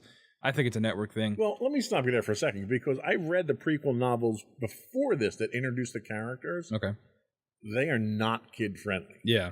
Like, he's this addled former drug addict, and he's working in the underworld, and he sees her and has a crush on her. It's really off the wall. Okay. And then when I saw the series, I was like, wait a second, these aren't even the same characters that they introduced. So that was kind of a shock for me. Yeah, I can imagine. That's definitely the hampering of it, is that it is a kid's show for a lot of it.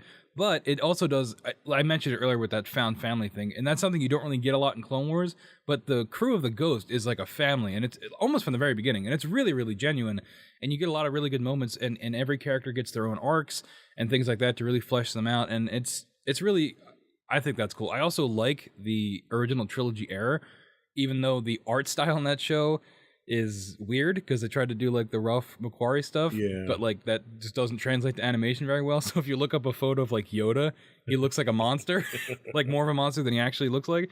I would definitely say watch Rebels, especially if you liked Clone Wars and you want kind of more of that similar storytelling. Season 2 is really good. We get Ahsoka back, and we get Ahsoka Vader fight, and it's really cool. It's one of the coolest finales I've ever seen in a show. But yeah, definitely don't just skip by Rebels. I would say definitely check it out. Okay, so I won't skip by it. Sorry. Forces of Destiny we can skip because I didn't watch that. Well, Forces of Destiny was more a marketing campaign than anything else. They had to come up with some stories to sell some toys, and that's really what Forces of Destiny was. And it was catered to young girls and stuff like that. I don't really have much to say about Forces of Destiny. Same thing with the next show, too. I also didn't watch this. Resistance was terrible. The animation was terrible, the storylines. This was one of the things that they tried to do to bridge the gap from Return of the Jedi to Force Awakens, and it was just awful. It really was. I mean, this is one of the ones where Filoni kind of fell flat on his face. Well, yeah, like I said, I never checked either of those two shows out, but I mean, I'm sure someone had a good time animating it, so hopefully they got something out of it. Well, there you go. And then we have Clone Wars 2, otherwise known as the Bad Batch. Woo! I talked very highly about Bad Batch last week. Maybe not very highly. It's good. It's more Clone Wars, like you said, Clone Wars 2. You get characters from Clone Wars and Rebels. It kind of becomes a thing that they do now where it's a cameo fest, but you get more D. Bradley Baker crushing it as all the clones, Rekka, Tech. He doesn't do Omega. That's somebody else. I forget her name, but it's a young girl or a woman. But if you liked the family aspect of Rebels and the actiony war tale of Clone Wars, it's kind of like a merging of those two things. Yes, that I would tend to agree with. And Bad Batch, I think, is pretty good. The only complaint I have about Bad Batch, and you and I disagreed on this last week, is how much they devoted the last season of Clone Wars to setting this up as an offshoot. They wasted a lot of episodes that they could have used to really wrap up that story arc better than they did, because they wasted a lot of episodes of that last season of Clone Wars that they brought back. Yeah, I mean, they could have.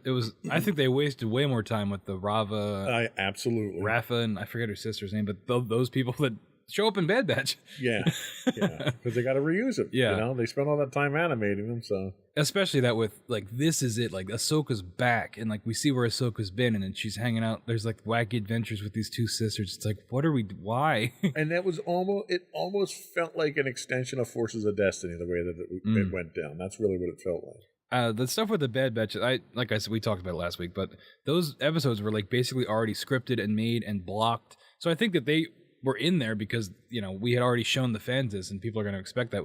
If we're going to give it the full budget that this final season got, which is why it looks awesome. In terms of visuals and animation quality, it's a huge step up. See, and the problem that I have there is you're retconning. Okay, the Bad Batch. They're like X-Men. Right. How were they never mentioned before? They come into Clone Wars with this reputation of being the A-Team.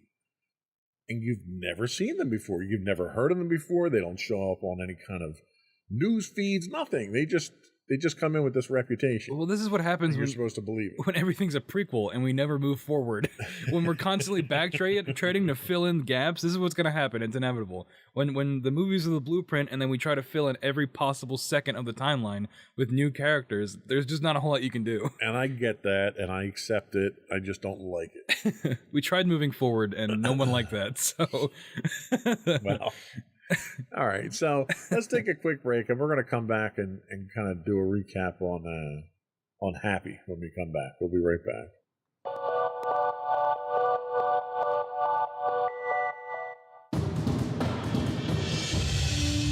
For over 7 years, the Second Sith Empire has been the premier community guild in the online game Star Wars: The Old Republic, with hundreds of friendly and helpful active members, a weekly schedule of nightly events, annual guild meet and greets, and an active community both on the web and on Discord. The Second Sith Empire is more than your typical gaming group. We're family. Join us on the Starforge server for nightly events such as operations, flashpoints, world boss hunts, Star Wars trivia, guild lottery, and much more. Visit us on the web today at www.thesecondsithempire.com.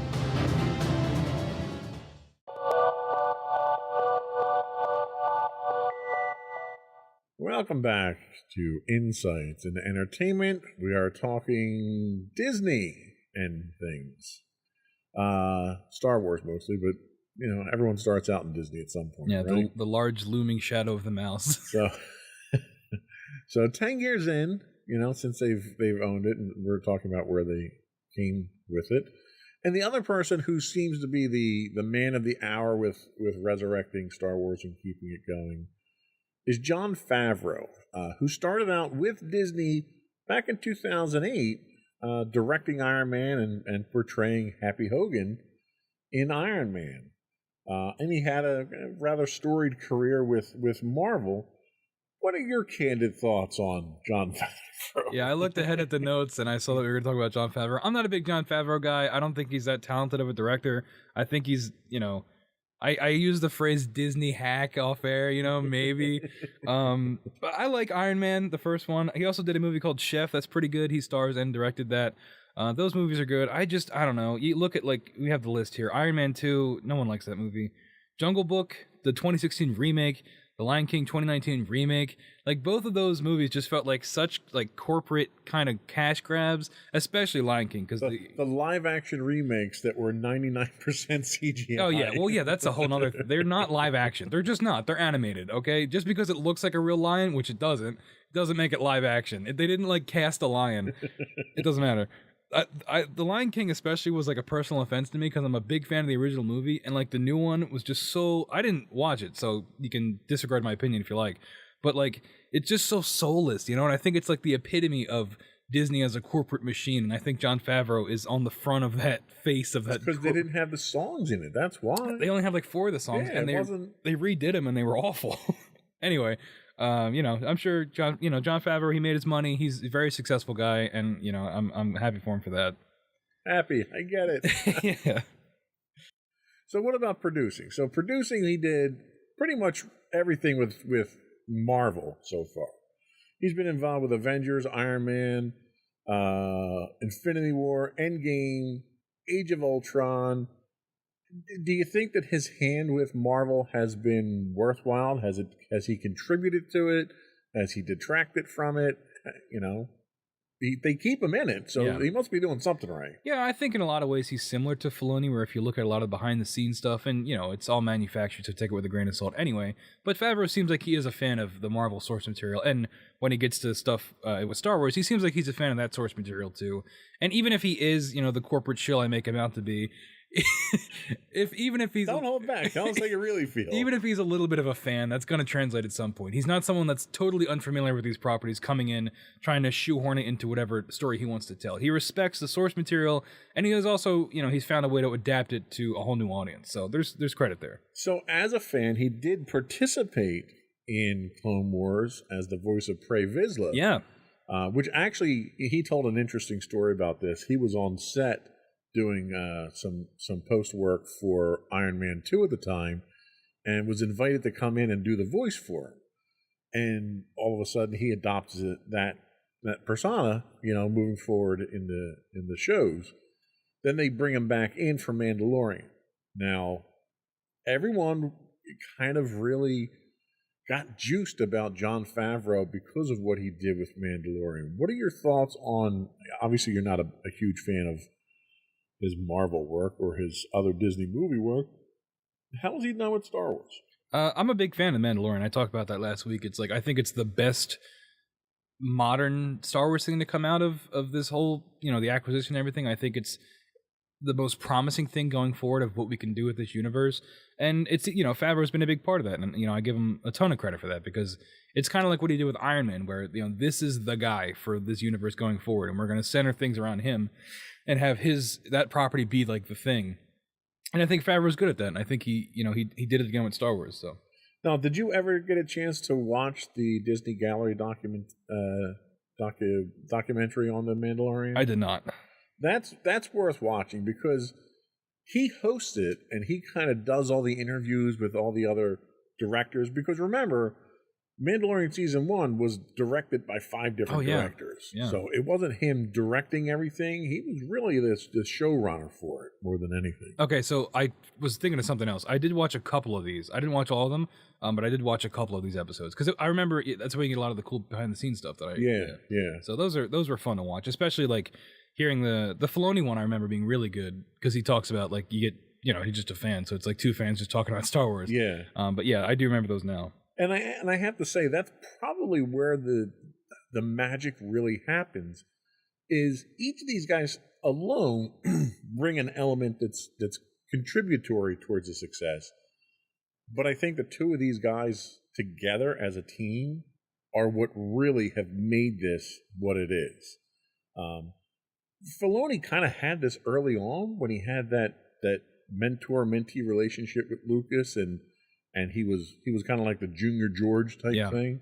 But I think the relationship that Favreau and Filoni have together is more, they play off of each other's strengths, and I think that's really where a lot of that value comes from. What are your thoughts? Yeah, definitely. I mean, especially if it's, if Favreau is more of the business side of things, having a background in producing and directing and, having a foothold in the corporate world of things at Disney, for better or worse. I think that could be an asset when you've got a creative like Filoni that can do the writing and the story blocking and things like that. Putting those together, that's how you get things made at the end of the day. So, and I think ultimately that's where we're kind of at with the situation here that we're at now. I mean, we've got Book of Boba that was a collaboration between the two of them, which that was probably not the best thing that came out of it up until about episode 5. Yeah, whenever the Mandalorian showed up. when Mandalorian season 2.5 started. The one thing I think that we get from the two of these guys is that we don't get from the movies that we saw, the sequel movies, is there's an appreciation for the history and for the legacy. They're constantly trying to put little pieces in to connect it back to the original series. I went crazy when the Mandalorian lands on Tatooine in season 1 and the little red R5 droid comes out with the scorch marks from the blown motivator from A New Hope. And I pointed it out when we were watching it to the rest of the family, and they're like, oh yeah, whatever, you're just sort of making this up. And then in the documentary, he talks about that specifically. Oh, really? Yes. That's cool. And he insisted that they actually paint that on there so that you would be able to tell that that was where he came from. Yeah, speaking of Tatooine callbacks, in the 2.5 episode of Boba, he gets the souped up Naboo starfighter that's like a hot rod, right? Which is like so dumb, but I fell for it. Like, it was so cool. And then you see it flying next to X-wings, and it's like the merging of prequel and original trilogy stuff that I think is really neat. And there's just so much potential that if they would just kind of capitalize on, and like what I imagine the Mandalorian will do, moving the story of Luke forward, moving the story of Ahsoka forward, things like that. Yeah. But, moving forward with things. Well, I guess for Luke, he's still we see where he ends up, but the Luke that we all wanted. Right. Well, and it's funny you mention that because even that scene where they're putting the ship together, he goes to the Jawas and they have to go get some kind of stabilizer, or I forget what it was called. But it's the bar that they used in the trash compactor scene in A New Hope. It's the same exact thing.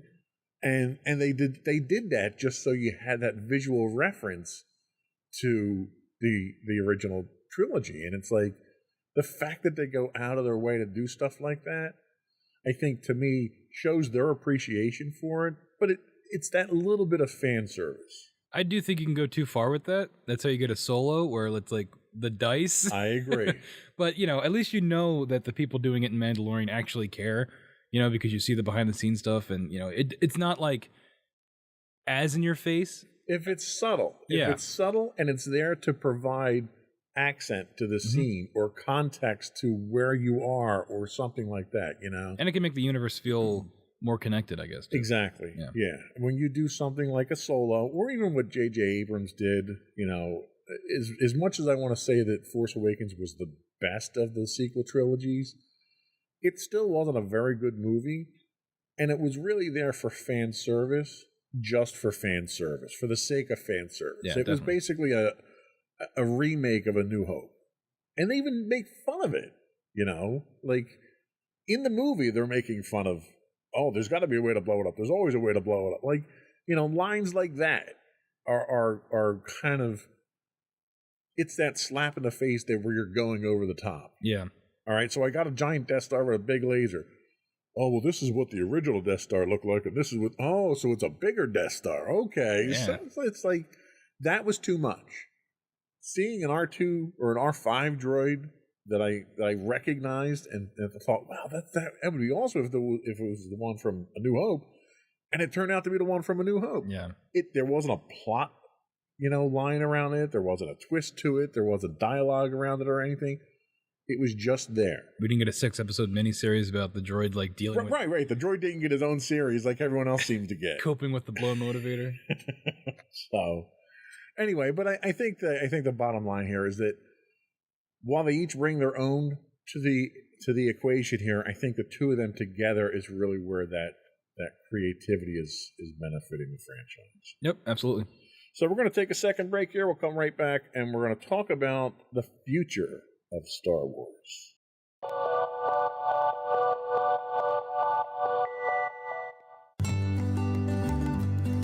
Insights into Teens, a podcast series exploring the issues and challenges of today's youth. Talking to real teens about real teen problems. Explore issues from braces to puberty, social anxiety to financial responsibility. Each week, we talk about the topics concerning today's youth. We look at how the issues affect teens, how to cope with these issues, and how parents, friends, and loved ones can help teens handle these challenges. Check out our video episodes on youtube.com/insightsintothings. Catch our audio versions on podcast.insightsintoteens.com or on the web at insightsintothings.com.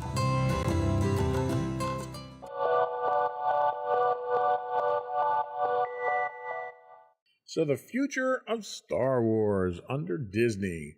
So they had a ton of announcements at Celebration. I watched a bunch of the panels. Couldn't go because it was in Anaheim and, flying and all that stuff and pandemic and Corona and all that.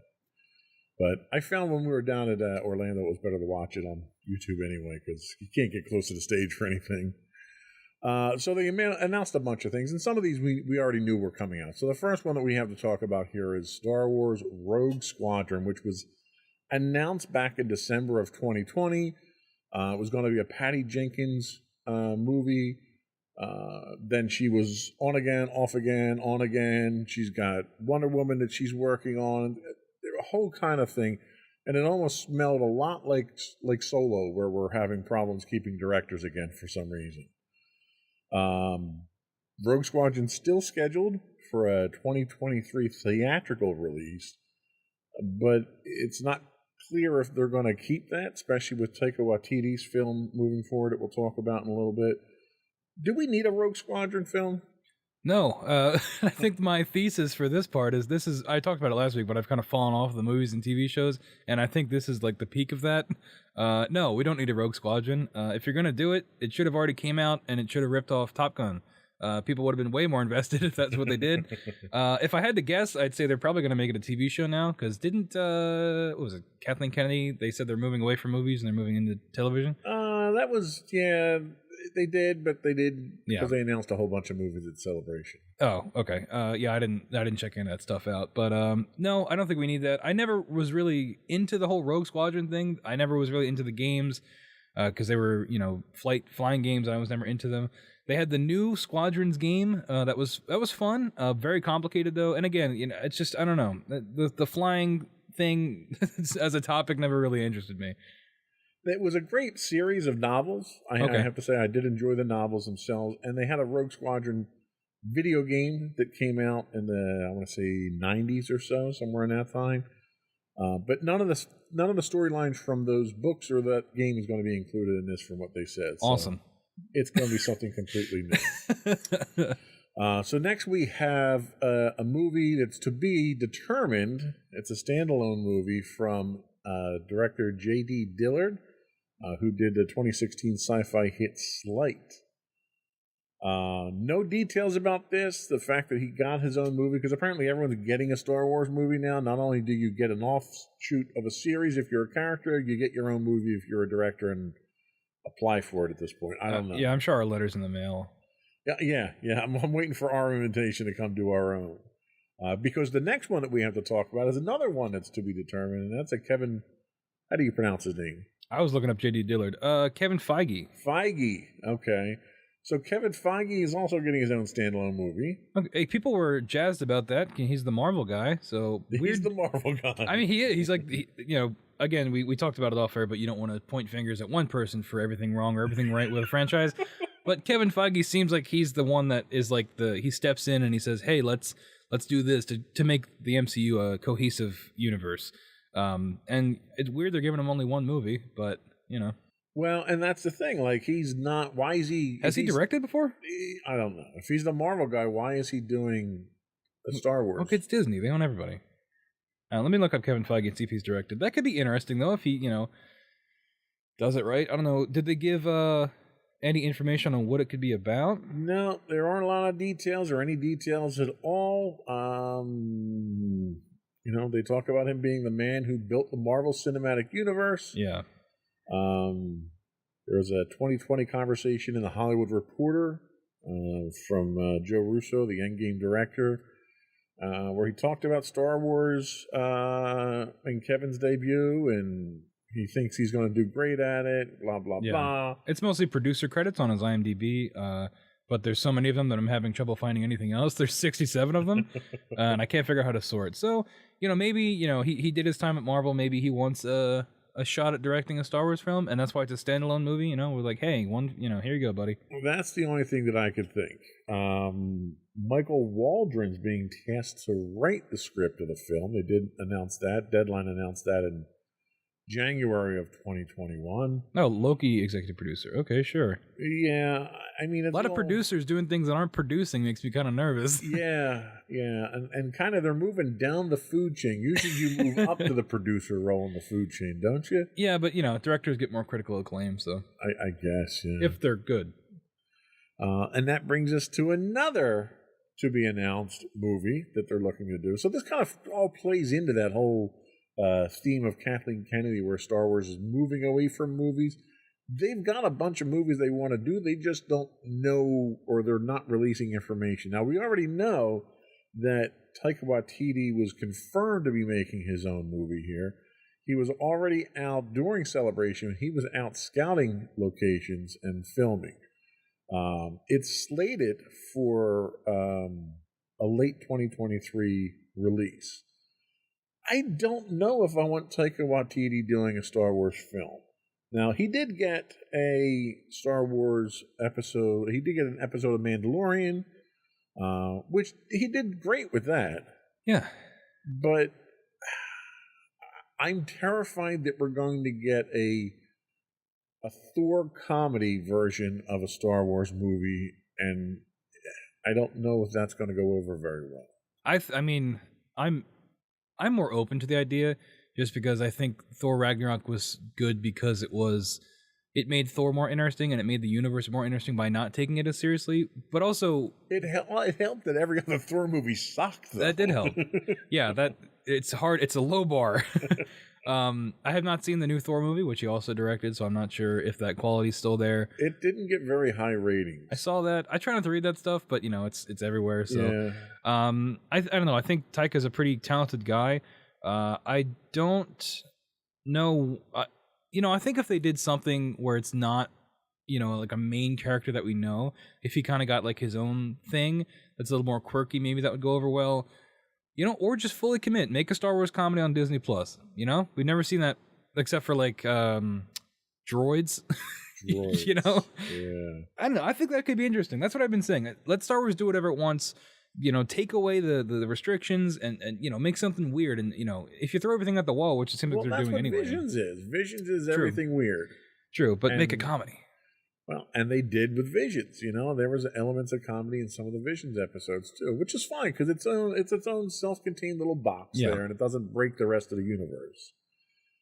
And that brings us to the last and certainly the least desired movie project, and that is the rumored Rian Johnson trilogy. At least from my perspective, I have zero respect for Rian Johnson after The Last Jedi at this point in time. I'm sure you'll disagree to a certain extent there. Yeah, people harp on Last Jedi pretty hard. It's not as bad as people say it is. It has bad elements, but there's good things about it, everybody. All right, there's good things, and one of those is the directing.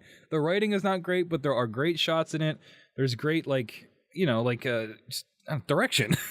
Maybe not with the actors, but with the action and the cinematography and things like that. Oh, especially like that Holdo sacrifice scene where it goes completely silent. It's pretty cool. And they actually had to put a notification at the movie after it premiered that the sound is okay. Oh, really? That's funny. That's how bad the direction was with the cinematography. Or people are just dumb. I mean, who knows? Well, yeah, there's a lot of I think that's much more likely. Yeah, because everybody, especially if you're going to a big premiere like that, people have to clap and throw their popcorn at the screen. So, I don't know.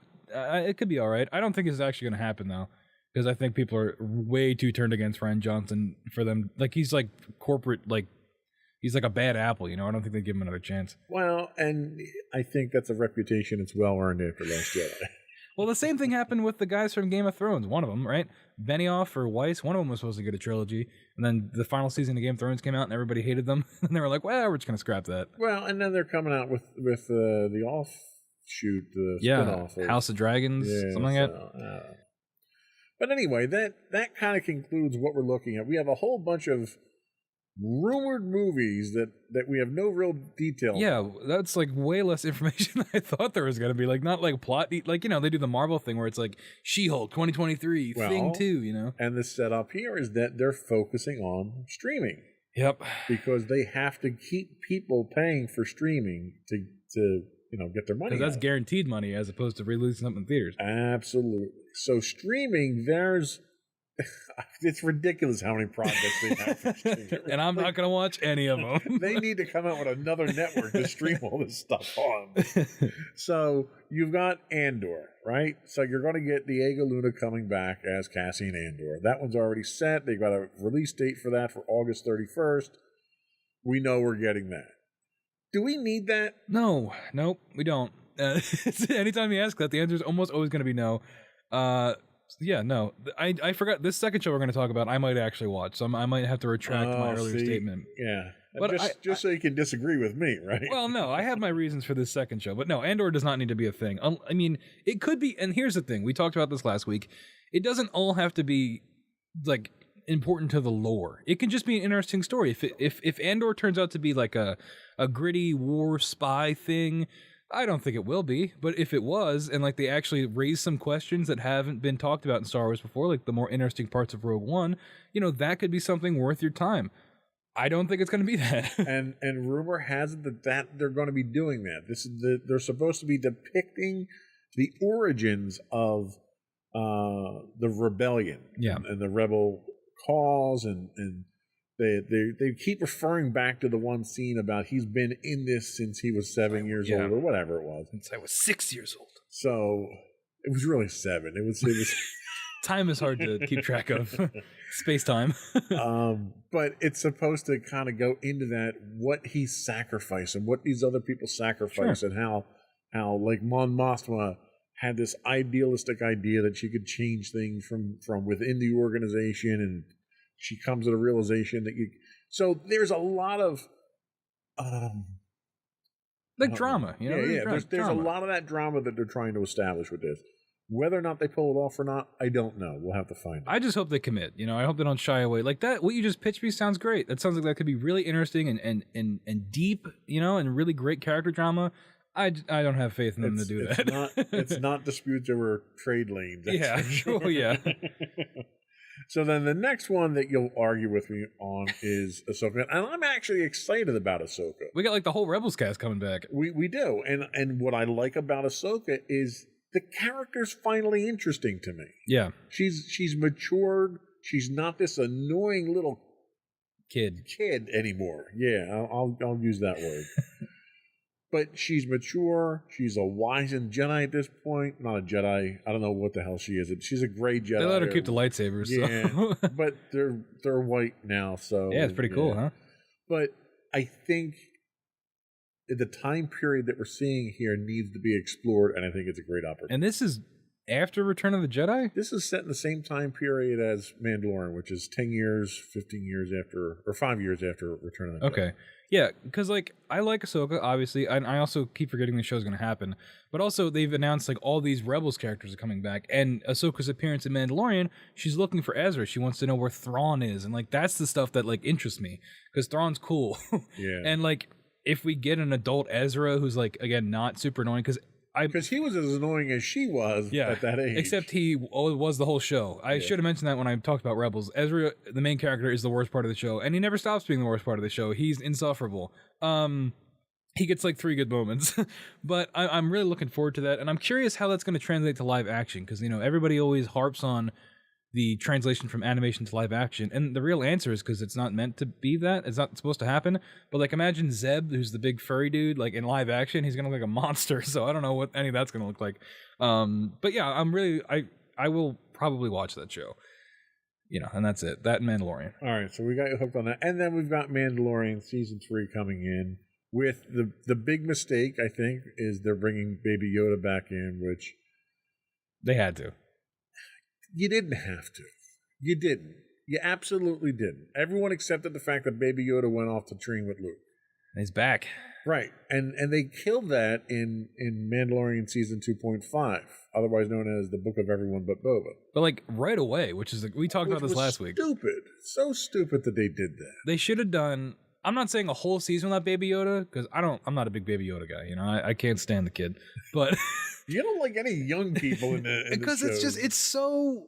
At least Baby Yoda was just so, I don't know, cheap and like just a way to sell stuff, which they did. But they didn't, though. That was the funny part. They released the series, and it took them 12 months to get a piece of merchandise out. Everybody else was selling Baby Yoda stuff. That is true. I think if we would have gotten like half a season without him, and then he shows back up or something, just to give the Mandalorian some more character time alone, See, and I think they had set it up perfectly. All he had to do was take the damn lightsaber. Who doesn't want a shiny lightsaber? I thought he was going to take both. Yeah. Have cool armor and a Luke? lightsaber? Well, no, I thought he was going to... For those of you that don't know, Luke presents Grogu with a lightsaber or a set of a tiny Mandalorian t-shirt. and his choice is essentially you can either stay with me and be a Jedi or go live with Mandalorian. I survived the Empire and all I got was a stupid t-shirt. It's really funny, guys. Look it up. It's a small... He holds it up like this. T-shirt. Yeah. Anyway, so Grogu ends up choosing Mandalorian, and I thought he was going to pick both. I think it would have made such a better story if he picked the lightsaber and he realized he had to put that part of his life behind him, and then Mandalorian can go off and shine on his own. Yeah. What the hell is he going to do with this kid now? The kid was nothing but a draw to him. Well, now we're going to go full... I think, isn't the idea he's going to go full Mandalorian? We're going to get... We're going to get him in a full Mando suit now? Yeah, it's going to be a mech suit. No, I imagine they're going to go to Mandalorian and kind of make all that a thing, because, they said the Mandalorian isn't the Mandalorian anymore, even though he has the Darksaber, things like that. So I imagine it's going to be... But you don't need Baby Yoda for it. Well, now he's a foundling, just like Jin was, and he's going to get a mech suit. Okay. But I'm in because it seems like we're going back to Mandalorian. Every time that's in anything, I love it. Okay. We'll get Bo-Katan back. Yeah. And, she's coming back. But... The Armorer, the character. No, because the Armorer is one of the mean ones now. She's one of the Death Watch, so she's not Death Watch anymore. He's going to have to fight her, and she's going to have all different swords and stuff because she's an armorer. Is that what she's going to have? She's going to have a weapon wheel like Grand Theft Auto. Anyway, so the next one we have is Skeleton Crew. There's more? Yeah, there's like 12. I thought Mandalorian was the last one. All right. We got Skeleton Crew. Jude Law is set to lead Jon Watts' first foray into Star Wars canon. The series follows the fall of the Empire through the eyes of 4 children, which I'm sure you'll love. What? Yeah. The series is previously named codename Grammar Rodeo. It's described as galactic version of classic Amblin coming-of-age adventure films through the 80s, which clearly you're not watching this one. Well, okay, so I talked about earlier how you can make Star Wars interesting by taking other stories and putting them in Star Wars. This isn't quite what I meant. This is not what I meant. Although Jon Watts, he did the Spider-Man movies. He's pretty good at doing that, that Homecoming movie is very much like what's the guy's name? Like Breakfast Club, all those. Right. All those movies. So yeah, it could be interesting, I guess. Why? But sure, Jude Law's in it, so he can be like the principal, I guess. Anyway. So that's another one that Filoni's involved in, as is Rangers of the New Republic, which was on again, off again, on again. This was the one that was supposed to have the 2 guys that we're seeing show up in Mandalorian, and it was supposed to, they set up Gina Carano's character, and then she pissed them off because she was tweeting stuff they didn't like, so they fired her. Then they canceled this, and then at Celebration, they indicated that this was back on. Don't know what they're doing with this one here or why they're doing this one. Just combine this and Rogue Squadron, and no one will know. You know? This was really what Rogue Squadron should have been. It sounds like it's like a procedural, like they're gonna like investigate, like yeah. It's like these kind of Law and Order for Star Wars. These shows just sound so boring. Like, is it just me? Like, these sound like really boring. But wait, we're not done yet. We're really not. Then we're gonna.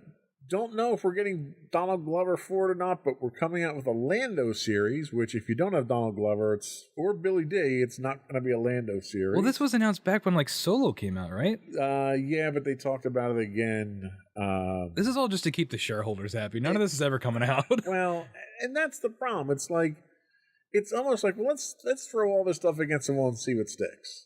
And, you know, we're going to tease all this stuff and see what kind of reaction we get. And it's because they have to, you know, they got to keep people, Star Wars fans, like, oh, here's this content's never going to, the pipeline's going to keep on flowing, everybody. Then after Lando, we have The Acolyte. Now, The Acolyte actually sounds kind of interesting because they're taking a different route with it. Yeah. It's kind of described as a mystery thriller that will take audiences into a galaxy of shadowy secrets and emerging dark side powers in the final days of the High Republic era. Vague. Nobody cares about the High Republic. No, because it's all books. I don't want to read. But if it was a show, I might check it out. Right, so this is where they're going to introduce High Republic into the series. They should have held off on High Republic stuff until this was ready. You would have thought, right? Because nobody wants to read. No. I'm struggling getting through the second book of the High Republic. I really am. I've read every novel out there. Is it bad? It's terrible. Oh. It really is. Well, maybe they'll do better. It's boring. It's more boring than some of these TV shows. These descriptions, these very vague, good will fight evil. Like, they don't even have good villains. You can't have a Star Wars novel without good villains. I'm sorry. Yeah. But what's interesting about this one is it's going to be a Sith apprentice who's training to become a Sith Lord. Mm. So you can easily tie in elements of Plagueis and Palpatine and the history of the Sith. You can get some, who was the ruler two? Bane? Bane. You can get some Bane tied into this stuff. Sure. So there's a ton of lore that you can tie into this, which I like. Then the next one that you're going to hate, a droid story. An animated feature, a droid story will combine original Star Wars animation with new visual effects from ILM. What does that mean? I don't really know. It sounds like they're remaking the old animated stuff. But the film will premiere on Disney Plus and introduce a new hero guided by the iconic duo of R2-D2 and C-3PO, with Anthony Daniels confirmed to reprise. He's got nothing going on. I know. He's working at Taco Bell. He's Sorry, Anthony, if you're watching this, but come on. I've heard you're very unlikable, so it's all right. That sounds terrible. Well, that sounds like a ride. Like, that sounds like a Star Tours edition. It does. So that's another golden oldie. More. There's more. We got 3 more to go through here, believe it or not. So we have Tales of the Jedi. Oh, this one's good. This is more Clone Wars. Maybe. Tales of the Jedi will land on Disney Plus at some point in the fall of 2022. IGN describes it as a new anthology series that will tell stories of Ahsoka and Count Dooku. It's supposed to be a bunch of one-offs. Yeah, there were some screenshots of this that leaked, and it looks like it's the Clone Wars animation style. So yeah, which I'm not a big fan of. Yeah. And then we have Star Wars Visions Season 2. Did you watch any of Season 1? I watched like 3 episodes, but I am happy it got a Season 2 because it's something different, and I'm glad that they're giving it more time. They did a really nice job. There was, I think, 8 or 9 different stories that came out of it. They were all standalone stories. And of those, 5 were really good. Yeah, I watched like the first 2 or 3. Yeah, 5 were really good. 2 were okay, and the rest just throw away. That's pretty good. And that's a good, that's pretty good. Yeah. And I think it was based on that idea of, here's 9 stories, and 7 of them were good. Oh, well, let's have 15 new series and see if we can get a couple good ones out of it. Let's dedicate 7 episodes and 15 shows. That's not how that works. Just spend billions of dollars. And the last one we have to talk about is oh my God. Young Jedi Adventures. First full-length animated Star Wars series created specifically for preschoolers. Because that was, there was a a market there that we weren't serving, right? Yeah, somebody in like the team was like, you know what demo we're missing out on? Preschoolers. The series will follow younglings as they follow the path of the Jedi in the High Republic era and learn about compassion, self-discipline, and the power of friendship. Hey man, if it teaches kids something, sure, you know. Good thing it's not the other Republic younglings, because then the kids would ask, what happened to all the younglings? So it's worth noting that in the first novel of the High Republic that I've read, they slaughtered probably 50 or 60 Jedi in the first novel. I'm not sure that's preschooler material, to be honest with you. Make it like Sesame Street, you know? Just don't talk about that stuff. Yeah, that's what we're looking at. I guarantee you a third of these shows never come out. They won't. Well, I mean, some of them are already confirmed. You know, the first 4 are confirmed. So you've got Andor, Ahsoka, Mando season 3, and Skeleton Crew are confirmed. And Bad Batch season 2, which isn't in here. It's not. Bad Batch season 2, Acolyte's confirmed. Visions season 2 is confirmed. So there's only like 4 of these that are speculative. Yeah. Okay. The pipeline, the content will never stop. So we talked in our last episode about whether or not this is overkill. Is this overkill? I mean, it looks really bad seeing it all on paper like this. So yeah, it is. And we talked about Star Wars fatigue. You know, people are already feeling that after 3 sequel movies and all these shows already on Disney Plus. And I think depending on the release schedule of this, it's only going to get worse. I think the only way not the only way, but a big way to save this would be something like an MCU Thanos buildup where everything is tying into this larger thing. I think these scattershot shows and movies are just not going to grab people like they think it is. Yeah, and I think the philosophy is that Star Wars is in a universe, and it's a big universe, and it's more than just a Skywalker story. So let's tell everybody's story in the universe. And they're really kind of close to that at this point. Yeah, but I at the end of the day, I think they're always going to fall back on, you know, the Vaders and you have to, because that's the moneymakers. Yeah, it's tough. You know, at the end of the day, they need to make profit, right? The one thing, and we're already pushing up against the time, but I don't care. We're not gonna go to another episode. We're gonna finish it up here. Yeah. So Star Wars in movie and television is one thing. Now you can live Star Wars, right? So you can go to Disneyland, Disney World. You can go to Galaxy's Edge. You can stay at the new Star Cluster. I have no idea what it's called. I don't forget what it's called. The Halcyon, the new hotel you can stay at. When I heard about all this stuff, I was so excited because I've loved Star Wars my entire life, and I thought it would be great to be able to live in that environment, or at least visit it. Yeah. What are your thoughts on that? Do you think it needs to come off the silver screen? Do you think it helps to add to it? What are your thoughts on that? Just theme parks in general for me, I have a really hard time getting immersed. You know, I'm a jaded, cynical old man now. We dragged you to Disney enough to make you hate it? Well, it's just like, for me, there was definitely a time in my life where this would have been awesome. It would have been like, hey, I'm going to get fully into the same thing with the Marvel Avengers Campus, where it's like you see the dummy of Spider-Man fly across and hit the brick wall because the thing broke. You saw that. Yeah, it's a very funny video. Those things, they do nothing for me, and they're all way too expensive. And it's not that interesting to me, unfortunately. But if you can get in there and you can really feel it, and if you enjoy it and it can do something for you that movies can't, where you're in that world, more power to you. Harry Potter World was pretty cool, and I'm not even that big of a Harry Potter fan, but that was very neat. So, you know, something like that I think could be interesting. It's not my cup of tea. And I tend to agree with you. You know, I've only been to Galaxy's Edge once at this point, and I enjoyed it. I had a good time. I could have spent the entire day just soaking it up. The promise of the interaction that they offered you when they first launched it's not there. That's where the hotel comes in. So now you got to spend $6,000 for a 2-night stay to get that. To me, it's a lame attempt to capture the nostalgia that you get from the movies and TV. And what bothers me more than anything is it's not my Star Wars. You know, that Galaxy's Edge is set in the sequel trilogy era, and It's not my Star Wars. Which is interesting, right? Because they know that.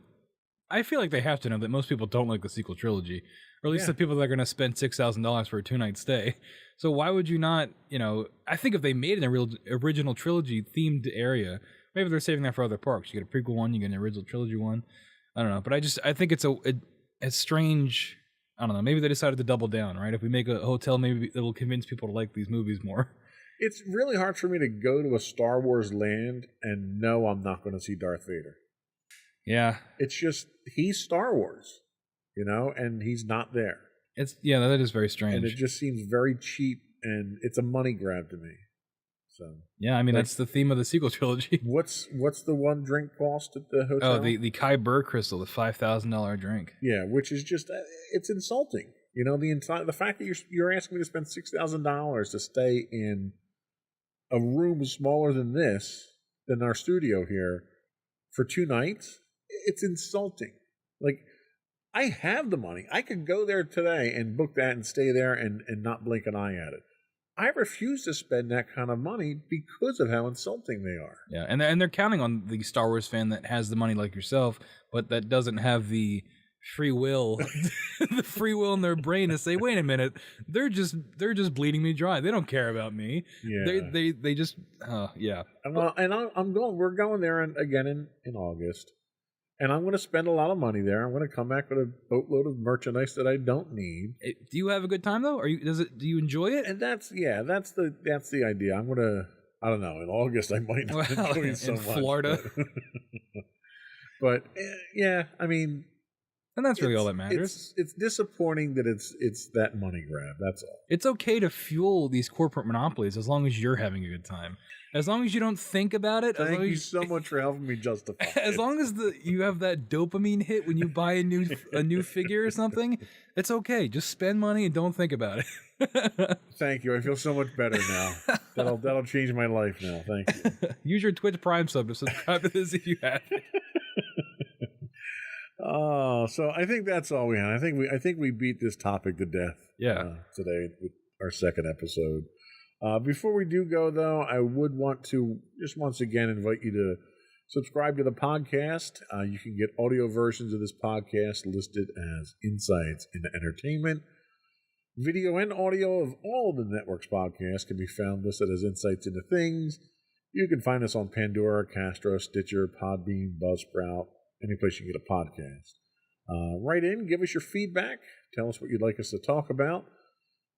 Tell us, if we're doing a good job or not. Do you want us to? Do you want to bash me for hating Ahsoka? Write in and tell me about it.